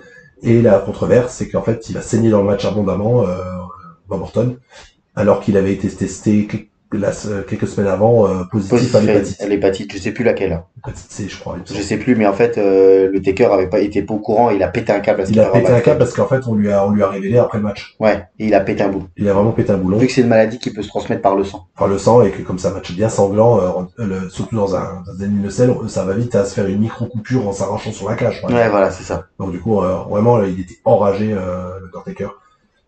Il gagne la rivalité, donc Randy Orton perd la rivalité au final, mais ça l'a bien mis en avant. C'est pas une rivalité où on perd, où on sort... Là, on sort grandi. Il sort grandi. Puis perdre face au Taker, c'est pas dérangeant. C'est pas dérangeant. Dans le début de l'année 2006, du coup, au début de l'année 2006, il va se lancer en rivalité après le Royal Rumble face à Rey Mysterio. On va pas parler des phrases, que j'avais déjà parlé de la promo, où en fait, ils vont profiter de la mort d'Eddie Guerrero, où il va vraiment bâcher Eddie dans la promo. Il me semble que tu le dis dans l'émission sur Eddie Guerrero. Vraiment, il dit ton pote, en fait, c'était rien, et en fait, il est en train de crever en enfer. Là, tu le dis. Horrible. Et en fait, il va tellement pousser à bout Rey Mysterio que Rey Mysterio va mettre en jeu son privilège de vainqueur de Royal Rumble à No Way Out. Et il va perdre. Et donc Randy Orton, en fait, devient le challenger numéro 1 pour WrestleMania. Et derrière, Teddy Long dit non, Rey Mysterio mérite, et il le rajoute dans le match, et ça donne le triple threat match à WrestleMania 22. Qui dure une dizaine de minutes, qui est un peu court. Qui est vraiment trop court. La Randy Orton, encore une fois, on le met en upper mid-card main eventer, mais pour perdre. Pratiquement tout le temps. Parce qu'il perd le match. Parce que Rey Mysterio, c'est là où il prend son premier titre. Kurt Angle, en fait, il drop le titre, mais il prend pas le pin, et c'est Randy Orton qui prend le pin. Et je l'avais dit aussi dans la vidéo de Eddie Guerrero, avant sa mort, normalement, Eddie Guerrero devait devenir champion du monde. Mais tu m'avais dit ça. Et dans un triple threat avec Randy Orton. Donc je pense que vraiment Randy Orton devait prendre encore une fois le pin pour le coup. Ah, il aurait vraiment dû. Et derrière, en fait, juste après la WrestleMania, il est suspendu. Par rapport à et c'est après quand il revient où vraiment il shoot les plus grosses légendes ou pas encore? C'est quand il... En fait, je me suis trompé. je reviens un peu en arrière. En fait, dans sa rivalité, dans la rivalité de l'année en 2005 avec le Taker, c'est là, il en shoot déjà pas mal aussi. Quand le Taker est pas là, il continue à shooter des légendes. Ouais, il continue déjà à shooter. Et en fait, en 2006, quand il revient, il va être en rivalité contre Kurt Angle, qui fait partie de la LCW. Voilà, donc après sa suspension, il revient et il est intégré là-dedans. D'ailleurs, il affronte Kurt Angle à One SN2. Ouais. Hein. Il me semble que c'est le match, c'est l'opener, je crois. C'est pas l'opener, parce que l'opener c'est Taz contre Jerry Lawler. Mais ça doit être le premier vrai match. Ouais, c'est le match d'après, je crois. Et où il perd, où il se fait défoncer, où il se prend une leçon de catch par Kurt Angle. Et après ça, là il se lance. Il est à Raw, il est drafté, il revient à Raw à ce moment-là. Et là, il s'en prend vraiment toutes les légendes. Donc c'est là où il dégomme Jake Roberts, comme t'as dit. Et c'est là où sa rivalité avec Hulk Hogan démarre. Moi, j'adore avec Eric Bischoff. C'est vrai que t'as été premier pendant 82 semaines, pendant les Monday Night Wars. Oh ouais, c'est vrai. Bon, on peut dire que t'es une légende. Oui, Ça, j'aime beaucoup. Vous nous excuserez si on a quelques soucis de chronologie, mais je pense que la rivalité sur Mick Foley, son titre, la rivalité avec le Taker, je pense quand même que là, vous êtes bien. On a fait les grosses rivalités. Vous êtes bien quand même. Hein. Donc là, c'est du tartinage, comme tu dis, de légende, jusqu'à Hulk Hogan. Où en plus ça joue un peu sur le côté réel, parce qu'en fait il drague Brock Hogan. Ouais, parce que le Hogan, c'est le moment où il a l'émission de télé-réalité et Hogan a toujours raison. C'est ça. Et du coup, il veut mettre sa fille en avant. Alors, tu m'autorises de digresser 2 secondes? Vas-y. Ma compagne, elle a une passion un peu bizarre pour les films d'horreur. Mais quand je te dis les films d'horreur, c'est les films avec les requins. D'accord. Mais elle aime pas elle aime pas les plus connus. Les Dents de la Mer, elle aime pas, c'est pas assez Et donc un jour, elle regarde un film avec des requins et dedans il y a Brooke Hogan. Okay. Je n'ai jamais vu une actrice autant à chier que Brooke Hogan. Je voulais le dire quand même. Et donc je sais elle avait le physique mais pas le talent. Ah bah c'est vraiment la blonde floridienne voilà, elle est belle femme, longue, machin, pas de souci, mais c'est une catastrophe. Et donc, je me rappelle de cette rivalité-là, parce qu'elle est dedans, comme tu dis, et je me rappelle notamment d'RKO sur une bagnole. Oui.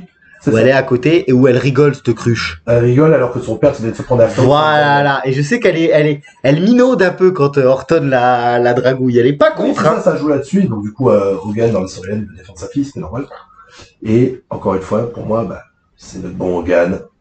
Il faut qu'il gagne, quoi. Alors, de toute façon, je pense que même si ça avait été prévu, même si on aurait donné, tu mets le nombre de zéros que tu veux à Hogan, le fait que Randy Orton ait été suspendu pendant cette rivalité, de toute façon, il allait la perdre. Même s'ils avaient prévu de la gagner, parce que je sais par contre l'histoire de Hogan HBK. On sait que normalement Hogan, il devait y avoir plusieurs matchs. Ou à moins j'ai mal au genou, finalement j'ai pas mal au genou, je gagne, j'ai mal à la hanche. Voilà. Et qu'il devait y avoir un rematch avec une victoire de Shawn Michaels quand même dans le lot. Finalement, Hogan, il a gagné une fois, machin. Mais là, je sais qu'Orton, j'ai jamais entendu dire que Orton devait gagner. Oui, mais par contre, on va dire, si on parle juste de booking et pas de machin, il devait le battre. C'est le Legend Killer. Là, t'avais l'une des plus grosses légendes. Là, si tu voulais crédibiliser le nom, tu battais Hogan. Voilà. La plus grosse légende. Tu battais Hogan. Là, c'était donc, en fait, pour moi, ça ternit l'image du Legend Killer. Parce que finalement, les 2 grosses légendes, il les a pas battues en 1v1. C'est ça, les 2 plus grosses, la plus grosse attraction et la plus grosse légende, il les a pas battues. Moi, je me rappelle quand même avec Dusty Rhodes aussi, il y a pas un match à Survivor. Il y a plus tard, plus tard. C'est après, c'est face à Cody Rhodes en fait. Où il y a Dusty Rhodes qui est dedans, qui va se faire défoncer. Il y aura même un match entre les 2. Entre Dusty Rhodes et Randy Orton. Ouais, ça, je me rappelle que je l'avais en DVD, c'était, Dusty Rhodes, de toute façon, qu'on pouvait pas rien faire. Oui, à la fin, il me semble que c'est un bull rope, encore une fois, c'est une des spécialités de Dusty. Mais c'est un peu plus tard. Donc après cette rivalité, avec, Hogan, c'est quoi? C'est en 2006 et c'est à SummerSlam, non? Ouais, c'est à SummerSlam, c'est ça. C'est ça, hein. Donc en fait, fin 2006, c'est là où il va commencer son association avec Edge. Donc c'est là le début des ratés d'Hercule. Ou face à la DX. Face à la DX. Alors là, on en a déjà parlé. Ils gagnent leur coup de match face à. Là, tu me permets de passer. Je vais aller jusque. Si tu veux, fais-le, ça je passe juste l'après. Je vais jusqu'à la blessure de Triple H, où en fait, la DX, elle affronte le Spirit Squad, McMahon, tout le roster, Big Show, Maga, tout le monde. Bref, voilà. Et après, eux, ils décident de se mettre ensemble pour faire fermer un peu leur gueule aux 2 vieux. Exact. Ils ont une victoire face à la DX à Cyber Sunday. Oui, je reviens juste sur le point de storyline, c'est Edge qui va chercher Randy Orton parce qu'il dit vu le passif qu'il a avec Triple H et Shawn Michaels. Parce que en fait, il a autant de haine que. Voilà, parce qu'en fait la DX, c'est une de nos émissions qu'on a le moins aimé, peut-être qu'un jour on la refera peut-être. Mais c'est la DX, elle empêche, elle est souvent avec Cena face à Edge Aussi, quand il y a des matchs. Et donc du coup les deux, déjà ça permet d'enlever un peu Edge du title picture, ça le met face aux vétérans. Et ils deviennent champions par équipe, donc Edge et Randy Orton deviennent champions par équipe. Ils ont le titre en jeu à New Year's Revolution, donc 2007. Et pendant le match, Triple H se pète les quadriceps. Il se pète le deuxième quadriceps. Donc ça devait être le match qui devait permettre, on l'a déjà dit, à la DX d'être enfin champion par équipe pour la première fois de leur histoire. Finalement, le match est un peu chamboulé parce que Triple H se blesse. Ouais. Triple H se blesse, le match est chamboulé. Ils éclatent les deux à coups de chaise et après Triple H disparaît va se faire soigner et on a un peu une rivalité avec Shawn Michaels face à justement Randy Orton et Edge. Et c'est l'un des moments que j'adore de Randy Orton dans cette rivalité. Moi c'est même l'une des moments que j'adore de Shawn Michaels dans cette rivalité parce que c'est pas mal ce qu'il fait quand même.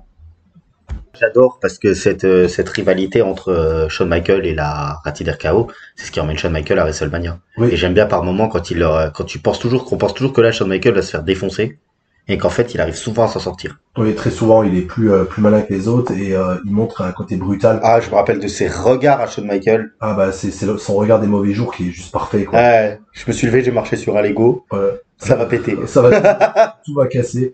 Et c'est ton moment que t'adores, c'est quand il est dégommé de coup de chaise. Ouais, ou en fait t'as l'impression que moi j'étais persuadé que c'est Shawn Michaels qui allait partir pour se manger des concertos.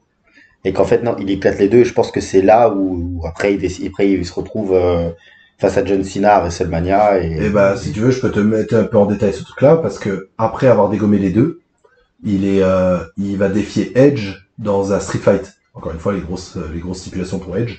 Donc c'est un très bon street fight entre Shawn Michaels et Edge, et c'est là où il y a mon moment préféré de Randy Orton.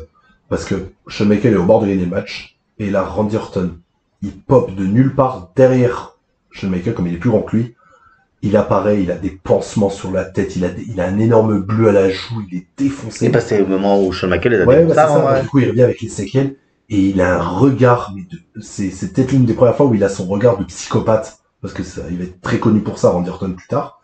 Et vraiment, il a un regard, il a les yeux vitreux. C'est, pour te donner l'analogie, c'est le regard de baleine dans le film de Kubrick, comment ça s'appelle ? Dans Full Metal Jacket. Full Metal Jacket, okay. Le regard qu'il a baleine avant de tuer le sergent Hartman et de se donner la mort à lui. Il a un regard vitreux, genre vraiment psychopathe. Et Randy Orton, il a le même style de regard à ce moment-là. Où vraiment, on se dit là, Shawn Michaels, il va prendre cher. Et effectivement, il prend cher. Il se fait défoncer, et du coup, Edge peut gagner le match. Et comme tu dis, il continue leur rivalité, et Shawn Michaels, il va passer enfin à se débarrasser des deux. Et puis à être challenger numéro 1 face à John Cena. Match qu'il aurait dû gagner. Oui. Pour le perdre un mois après. Oui, le lendemain même. Mais pour le perdre à Londres, dans leur gros match, qui est meilleur qu'à celui de WrestleMania. C'est ça. Mais moi, je n'arriverai jamais. Leur match où le titre n'est pas en jeu. Oui, mais j'arriverai jamais à comprendre que Shawn Michaels a pas eu encore au moins un titre. Après celui des Survivor Series. Je suis totalement d'accord. Des Survivor. Non, pas des Survivor Series, de l'Elimination Chamber. Oui, à Survivor Series. J'ai pas fait exprès. Non, t'es bon. J'ai pas fait exprès. Et du coup, si vous regardez bien, je vais faire un petit point. Randy Orton, après son énorme push qui l'emmène en tant que champion du monde face à Chris Benoit, et ben en fait, il a servi à perdre. Il était très important, c'était un gros rival de la plupart des mecs qu'il a affrontés. Mais il gagne jamais. Est-ce qu'il a pas repris un peu ce que Triple H a pris dans la gueule dans les années 95 ? On va te faire bouffer de la merde et tu vas apprendre à aimer ça. Je pense même pas, parce que pour eux, il était main eventer et on va réussir à l'envoyer en tant que star. Mais il y a eu d'autres mecs qui sont passés, dont Batista et John Cena. Donc du coup, il était un peu en dessous. Plus il y avait le push de Edge. Il y avait plein de trucs qui fait qu'en fait, c'était pas lui qui pouvait être le top. Il y a eu la mort d'Eddie Guerrero qui a fait qu'on va le donner à Mysterio et que ça va pas être lui qui allait reprendre le titre au bout d'un moment. Ouais, il y a eu l'histoire avec, oui, la création de la ECW, donc face à Kurt Angle, faut qu'il perde. Voilà, c'est ça. Hulk Hogan, Hulk Hogan. On a dit en plus avec ses phrases. Undertaker. Voilà. Undertaker, je dis dans le désordre. En fait, c'est des rivalités qui vont pas, où il va pas sortir, Il va pas sortir lamentable, il va sortir grandi, mais il gagne pas. Oui, parce qu'on est d'accord que, je l'ai dit tout à l'heure, mais cette équipe avec Ratid RKO, c'était juste pour donner des catcheurs intéressants, crédibles à la DX. À la DX. C'est tout, parce que sinon, le Spirit Squad, bon, c'est bon, quoi. Ouais, non, mais c'est ça. Et du coup, et je pense aussi que bah là, comme là, c'est bien, il était bien retourné depuis longtemps, mais il manquait encore un truc à Randy Orton. Et il va l'avoir bientôt. Il lui manquait le personnage, on va dire vraiment l'aura, le machin. Là, c'était un très bon catcheur. Il commence, comme j'ai dit, aussi à se ralentir, donc il commence à devenir vraiment, pour moi, très chiant dans le ring. Il est pas à son apogée de sa. De Chianli, ouais. De Chianli, ouais. Plus tard, on y reviendra. On a décidé pendant une coupure avec mon ami Messiah que l'émission sera en 2 parties. Oui, mais il faut, parce qu'on rentre vraiment dans tous les détails. Ouais, parce que je veux pas la bâcler parce que là, en fait, on est déjà à 1h20, quasiment, un peu de choses près, 1h10. Si c'est pour arriver en 2025 à 2h, 20 ans, non. Je veux que ce soit propre. Donc c'est pour ça qu'on rentre bien dans tous les détails, vraiment pour que vous ayez sa carrière au poil près, quoi. Comme la nana avant la nuit de noces. Désolé. Limite. Je te laisse reprendre. Donc donc là il va bientôt, justement il va se découvrir son personnage. Donc là vraiment ce moment de son visage là pour moi c'est un petit prémisse du tapé que ça va être. Du psychopathe. Et on arrive à Mania, il est dans la mid-card, donc il est dans le Money in the Bank. Avec Edge. Donc vraiment Ratid RKO a juste servi à emmener Shawn Michaels. Et est-ce que tu penses que si Triple H n'était pas blessé, en fait Ratid RKO aurait servi à la même chose mais pour Triple H? Ah ouais. Parce que tu m'avais déjà dit qu'à WrestleMania 23, Triple H, normalement ça aurait dû être Triple H Cena, c'était écrit dans le marbre. Écrit dans le marbre, ouais. Donc ouais, possible. Donc c'est une seconde main dans le match, hein, parce que c'est pas lui qui le gagne, c'est Mr. Kennedy. Edge se fait. C'est qui le gagne? Mr. Kennedy. Non, c'est pas comme ça qu'on dit Mr. Kennedy. Mr. Kennedy. Merci. Voilà. Donc Randy Orton, lui, bon, il a des bons spots dans le match, c'est sympa, mais on s'en fout, quoi. Et par contre, ce match-là permet à ce que Ratid RKO se sépare sans faire de rivalité. Parce que Edge va se faire write-off après le saut de malade de Jeff Hardy qui le dégomme de l'échelle. Où Jeff Hardy venge son frère. Voilà, c'est ça, où il le défonce, et puis voilà. Donc Randy Orton, il va très vite se mettre en rivalité contre John Cena, l'une des premières. Entre-temps de ça, il va, encore un moment marquant et qui va déclencher son personnage, il introduit un nouveau finisher. Et celui-là, il est très marquant parce qu'en plus, dans l'actualité qu'on a eu en ce moment, il le tease beaucoup. Le punt kick. C'est là où il fait les premiers punt kicks. Mais tu disais en off, c'est pas le même punt kick que ce qu'il faisait après. C'est pas le même punt kick. Ouais, voilà, quand il a commencé à le refaire en période Covid et récemment, là, il est très safe. C'est les angles de caméra qui fait que c'est un coup de pied violent. À l'époque, il défonçait les mecs. Littéralement, hein, pour vous dire. Mais c'est difficile de mettre un coup de pied dans la tête sans mettre un coup de pied dans la tête. Bah, c'est exactement ça, en fait. Je suis désolé, mais à un moment. Et en plus, c'est un finish qui va être banni de toute façon, parce que. Mais banni legit. Vite Rayman a dit stop, on arrête. Parce que, parce qu'il va s'en prendre un dans la gueule et qu'il va se prendre une commotion cérébrale. Donc ça aide pas. Quand je vous dis qu'il défonçait vraiment des mecs. Et que c'était facile à reproduire par les enfants. C'est ce qui est arrivé à cette Ronin avec le corps sombre. Tu me l'as enlevé. Tu te rappelles, on jouait avec ça dans les cartons quand on était en réserve. Tiens. Je me souviens de ce que t'as dit un truc en début d'émission. Dans les finishes préférés de tous les temps. C'est pas mon finish préféré de tous les temps, mais un des plus satisfaisants et que j'adore, c'est le curb stomp. Ah ouais. Le curb stomp, je suis un énorme fan de ce finish. Et moi, il est tout simple. Un de mes curb stomp préférés, c'est celui sur Randy Orton. Justement. Quand il le contre? Randy Orton le contre et il met le RKO Tanover que je préfère. Ah ouais, il est exceptionnel celui-là. En vrai, en vieillissant, j'aime beaucoup les finishers plus simples. Voilà, on fait le petit aparté sur les finishers. Donc les finishers plus simples. Pas forcément des grosses prises de powerhouse ou très compliquées. J'aime vraiment des trucs un peu qui tapent tout de suite. C'est pour ça que le Sushi Music j'adore. Mais à cause de tous les mecs qui font des super kicks dans tous leurs matchs, ça a perdu un peu d'aura. Donc on va dire un finisher du même style actuellement. J'arrive pas à dire mon finisher de tous les temps. Je suis vraiment navré, mais on va dire mon préféré actuellement c'est Claymore. Ah ouais. Voilà. Moi j'aime bien le Claymore et Sami Zayn. Les voix kick. Ah ouais. Ouais. Mais vraiment, moi, le Claymore, je pense que actuellement, ça doit être à la WWE mon finisher préféré. Et tu vois, je mets moi le Switch Music. Déjà, le Switch Music, c'est la prise de finition de mon angle préféré. Quand John Cena le prend dans le triple straight. Triple H. Ou Triple H le prend, et Triple H, et Cena, il a une gueule. John Cena. Ah, c'est magique. Ah ouais, c'est magique. Allez, bam. Donc ouais, moi, il y a ça. Le stunner, quand même, on peut pas l'enlever. J'aime beaucoup le stunner, ouais. Le rock bottom, je suis pas ultra fan, si on continue de faire un peu des apartés sur les finishers. Chokeslam, moyen. Alors, Chokeslam, j'aime bien, mais pas en tant que finisher principal. Ah, en coup de pied, j'aimais bien celui de Booker T. Ah, le scissor kick. Le scissor kick. Scissor kick, très bien. J'aimais bien, ouais. Encore 2-3 comme ça qu'on peut lancer, puis comme ça fait un peu digresser. Bon, par contre, le plus out of nowhere, c'est Randy Orton. Ouais, oui, le RKO. Celui qui peut sortir n'importe quand, c'est Orton. Voilà, et ce qui est trop bien, c'est que ce finisher, il peut le mettre sur n'importe quel gabarit aussi. Bah, un peu comme le super kick. Ou comme le Claymore. En fait, c'est des finishers comme ils sont speed et impactants. Il n'y a pas besoin de porter le mec et tout, donc du coup, en fait, tu peux le porter sur tout le monde. Le pedigree, t'aimais pas? J'aime beaucoup le pedigree, mais pedigree, il est un peu compliqué, pour le coup. Ouais, c'est vrai que c'est le coup de pied dans l'abdomen. Tu baisses la tête, tu soulèves les bras, tu sautes, ouais, ça et bon, heureusement aussi qu'il a arrêté parce qu'il y a eu des mecs qui ont fait crever. J'aime beaucoup l'original pedigree. Le pedigree actuel, genre par exemple, quand Seth Rollins le fait, ça me donne envie de vomir. Je le trouve à chier. C'est quoi la différence avec l'original pedigree? C'est quand il lâchait pas les bras. C'est beaucoup plus violent et je préfère. Ouais. Non, après, il y a, non, je dirais, ouais, le Suchin, on l'a dit. J'essaye un peu de trouver dans les catcheurs actuels. Bah, je vais faire un petit parallèle Japon comme je fais tout le temps. Mais oui. Voilà, un de mes finishers préférés, alors que c'est qu'un coup de la corde à nage.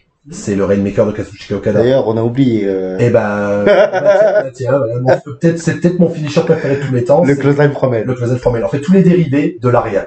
Ouais. Ça doit être, ça fait partie de mes finishers préférés. Celui sur Shane à l'invasion. Donc, à la WWE, Clothesline Fromel, à la All Japan, il y avait Stan Hansen avec la Western Lariat que j'adore. Et, comme je dis, Kazuchika Okada c'est un grip cord de la Lariat. Il prend le mec dans le dos, il lui attrape le bras, il lui fait tourner sur lui-même. Et coup de la corde à nage. Five Star Frog Splash, que j'adore. J'aime beaucoup, mais du coup, je vais parler de mon catcheur préféré, encore une fois. Vas-y. Et après, on repartira sur Randy Orton. Ne vous inquiétez pas, mais c'est sympa, hein, je trouve. C'est, des fois, on nous demande un peu notre préféré, là, ça permet d'en parler. Mon splash préféré, de mon catcheur préféré, c'est Hiroshi Tanahashi. C'est le High Fire Flow. Parce que, Rob Van Dam, il est exceptionnel, son frog splash, mais il est petit, et c'est un peu un frog splash de cruiserweight. Tanahashi, c'est un vrai heavyweight. Donc, du coup, quand il fait un frog splash, l'impact, Rob Van Dam, ce qui était cool, c'est qu'il oversellait quand il le faisait. Oui, il rebondissait. Voilà, il rebondissait. Alors que Tanahashi, c'est parce que le mec est un énorme, il a un corps bien musculeux. Donc du coup, quand il tombe sur le mec, on sent que ça fait mal. Et c'est pour ça que je préfère ce frog splash là. Après encore, il y a 2-3 finishes, quoi. Et puis après, on repart sur Orton. Ça fait une petite digression, puis on peut pas parler, une émission d'Orton sans parler de finish. On passe oui, j'allais dire, avec le finisher de Randy Orton, c'est limite, c'était le catcheur où il fallait parler des finishers. Voilà. Bon, le F5 quand même.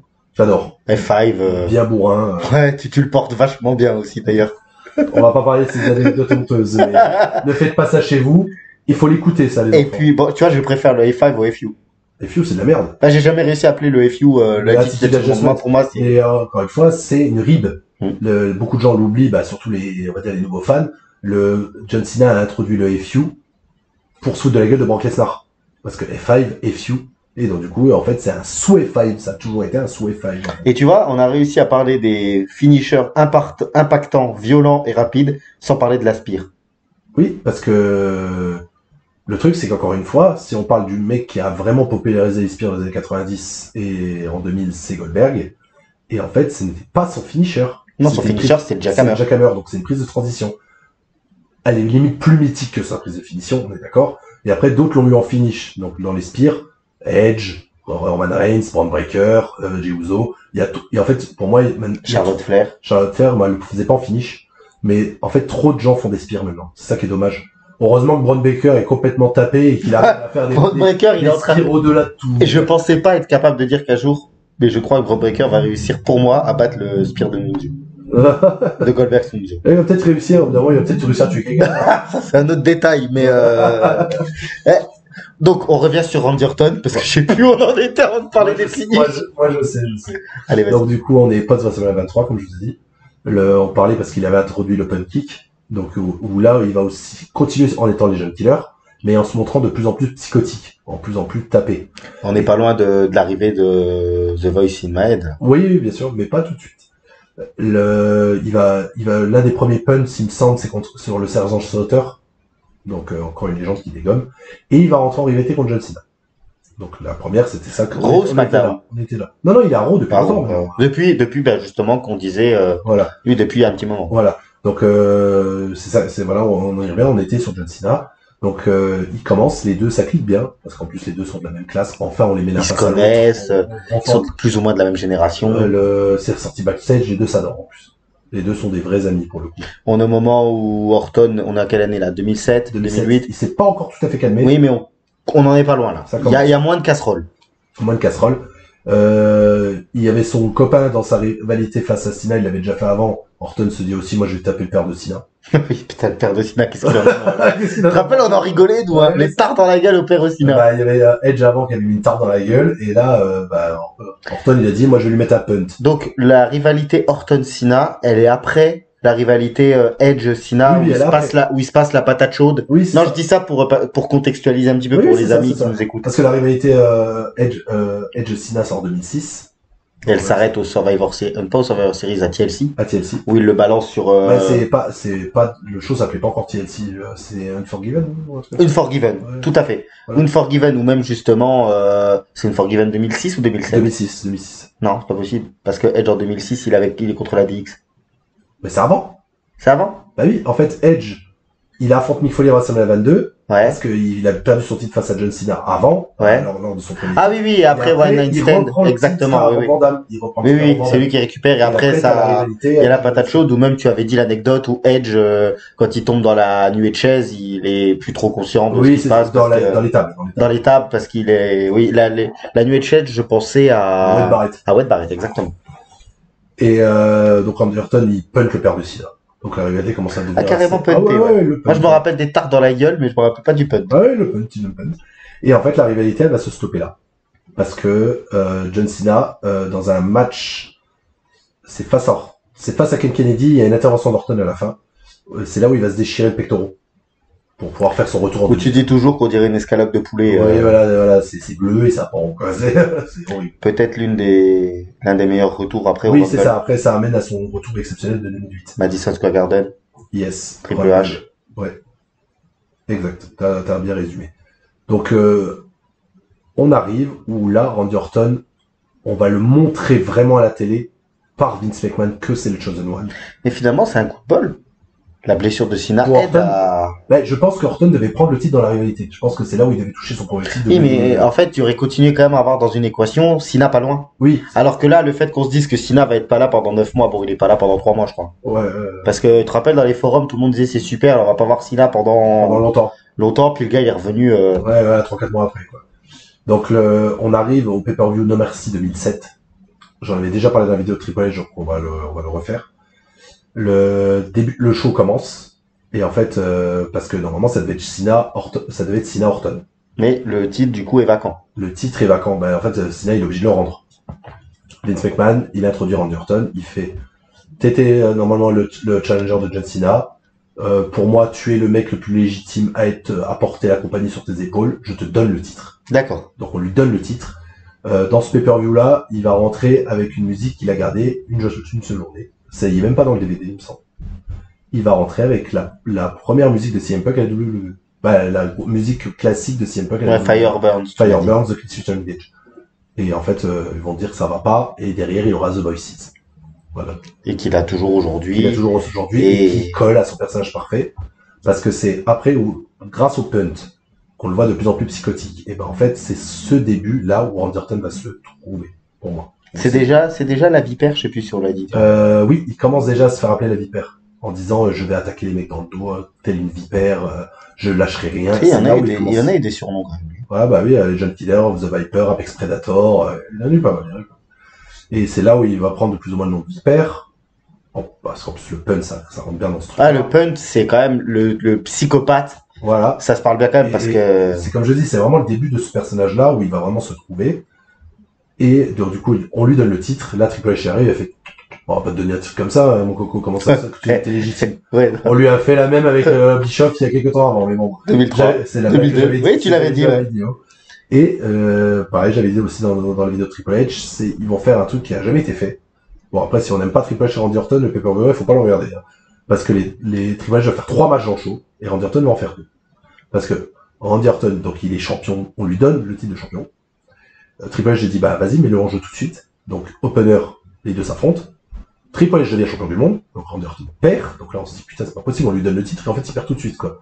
Donc on se dit, Randy Orton, en fait, déjà à l'époque, on se disait, putain, on a toujours pensé que ça allait être une méga star, mais en fait, il fait que de perdre, en fait.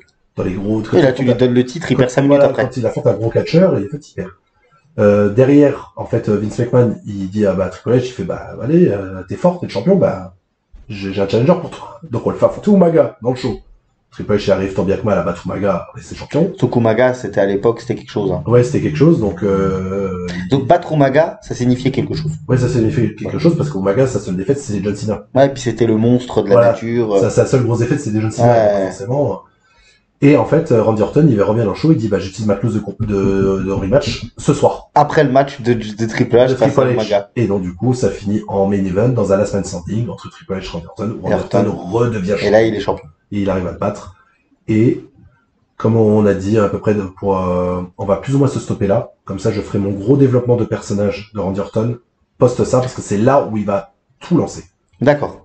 Mais du coup, tu veux quand même qu'on dise encore quelques trucs, parce qu'on est qu'à 1h25, donc on a encore le temps de... Oui, mais je préfère garder ça, parce que si je commence sur la rivalité de 2007 de Randy Orton en tant que champion, je te rajoute encore beaucoup trop de temps, et en fait, je préfère couper là, à ce moment-là. D'accord. Moi, justement, je vais te demander 2-3 petits trucs à propos de sa carrière, mais pas de sa carrière de catcheur. C'est-à-dire, on parlait de sa longévité tout à l'heure. Oui. En disant qu'il a une longue longévité.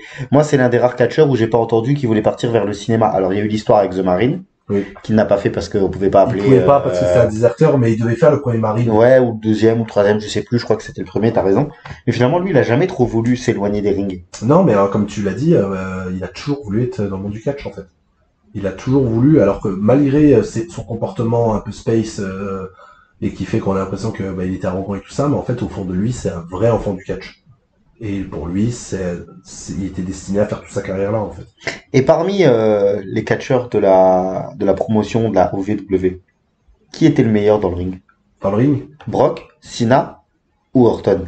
Bon, Batista, bon catcheur, mais je pense qu'on est une classe en dessous de ces mecs-là dans le ring. Ouais. Et John Cena, déjà, je le mets en dessous aussi. Ah ouais? Plus tard, où John Cena va vraiment aussi se révéler en tant que catcheur, mais Cody Rhodes l'a balancé dans leur excellente promo, on fait un peu d'actualité. Il a dit, Cody Rhodes, en regardant le cinéma, il fait, moi, on m'a jamais chanté que je savais pas catcher. C'était beau, ça. You can wrestle. John Cena, on lui a beaucoup chanté ça durant sa carrière. C'est vrai, en plus. Mais John Cena, il y avait aussi un peu cette, l'idée qu'il était vraiment poussé par la machine. Ouais. Donc, pour moi, le meilleur catcheur in-ring pur des 4, c'est Brock. Ah, carrément. Ah oui. Je l'ai déjà dit plusieurs fois dans les vidéos. Allez voir du Brock Lesnar de 2003-2004. Vraiment. Et vous reviendrez, on en discutera. Il est monstrueux. In-ringment parlant, il scelle comme un ouf malgré son gabarit. Il bouge comme un ouf par rapport à son gabarit. Il sait tout faire. Il sait faire du high fly, il sait faire de la soumission, il sait tout faire. Il sait tout faire. C'est une machine à catch. Il a été destiné à ça, vraiment, quand il arrive Brock Lesnar. Vraiment. Ah, je pensais que t'allais dire Orton en meilleur catcheur. Non, Orton, c'est après. Orton, c'est aussi un très bon catcheur, mais comme j'ai dit, Orton, lui, va se reposer sur ses lauriers, pour le coup. Il va jamais évoluer, en fait. C'est même, justement, on peut faire ce point-là avant, justement. Parce que c'est à partir de 2007 où il va commencer à avoir son style défini. Donc, le style défini, comme je l'ai déjà dit, c'est du Triple H en plus lent, c'est du fort. Si tu veux pas en parler, que tu veux le garder pour la semaine d'après. Non, je peux déjà en parler, donc ça, on en parlera pas la semaine prochaine. Ok, voilà. Donc, Randy Orton, c'est quelqu'un au début, comme j'ai dit, il était un peu flamboyant, il avait des prises de ouf, il volait et tout, et en fait, quand il a commencé à se trouver, il s'est dit, j'ai pas besoin de tout ça, vu que je suis un taré, je suis un psychopathe, je vais catcher comme un psychopathe. Et en fait, il va s'inspirer beaucoup des Four Horsemen de Triple H, le Cérébral Assassin. C'est un peu le nouveau Cérébral Assassin, Randy Orton, largement, hein. Parce que quand tu regardes dans toute sa carrière, dans sa carrière post-2007. Oui. Et il va être très méthodique, c'est là où il va commencer à faire, son tour du monde. Tu sais, ses coups de pied en tour du monde, là. C'est vraiment tout lent où il met des coups de pied dans chaque membre, les étranglements. Autour du mec, non? Autour du mec, c'est ça. Ouais. Beaucoup de rest hold. Une autre de ses prises qu'il a arrêté de faire, et je suis très déçu, c'était le backbreaker, tu te souviens?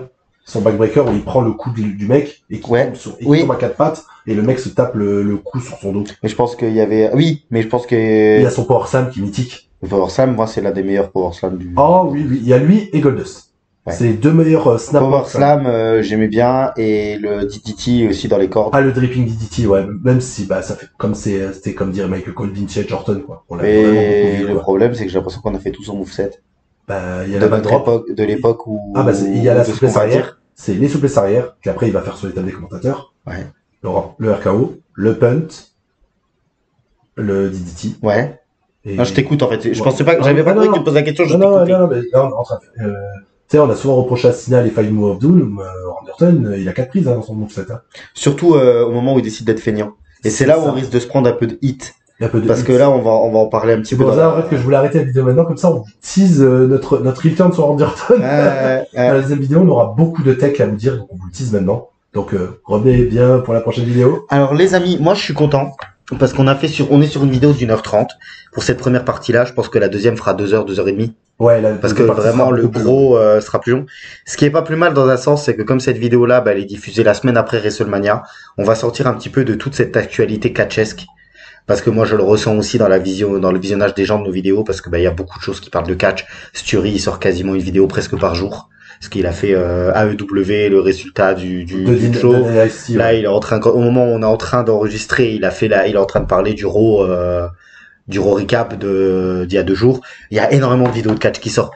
Je pense qu'après WrestleMania, on va avoir un petit moment un peu off. Un peu de pause. Et on va pouvoir justement envoyer. Et là, au moins, cette première partie-là, c'est un beau teaser d'1h30. Et on pourra repartir tranquillement vers... Comme ça, on vous a retracé tout ça, son début de carrière.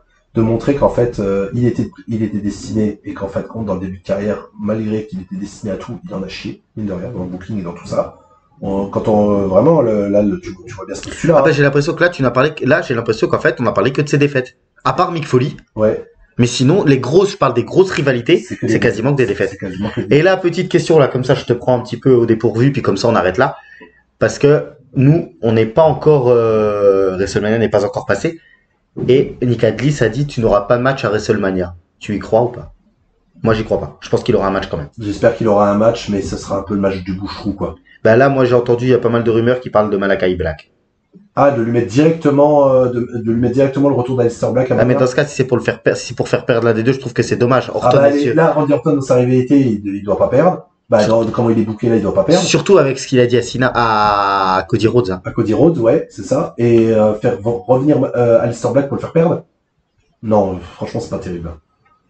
Donc, on verra bien. Il y a des gens qui pensent même là, vous le savez déjà. Ouais, il y a des gens même qui disent que Nick Aldis pourrait aller sur le ring, mais Nick Aldis, de toute façon, il veut plus être performeur. Il veut plus être performeur, mais ça aurait été très cool, par contre. Oui, parce que bon catcheur, Nick Aldis. Ouais. Et encore une fois, j'aime beaucoup comme quoi on met des phrases, mais qu'on s'y tient. Parce que quand il avait mis le premier RKO à Nick Aldis, il lui avait mis $50 000. Oui, c'est vrai. Et en fait, Randy Orton, il est venu, il lui a donné 100 000. Il fait non, mais tu me donnes le double. Oui, c'est pour le prochain. Ah bah, d'ailleurs, je profite de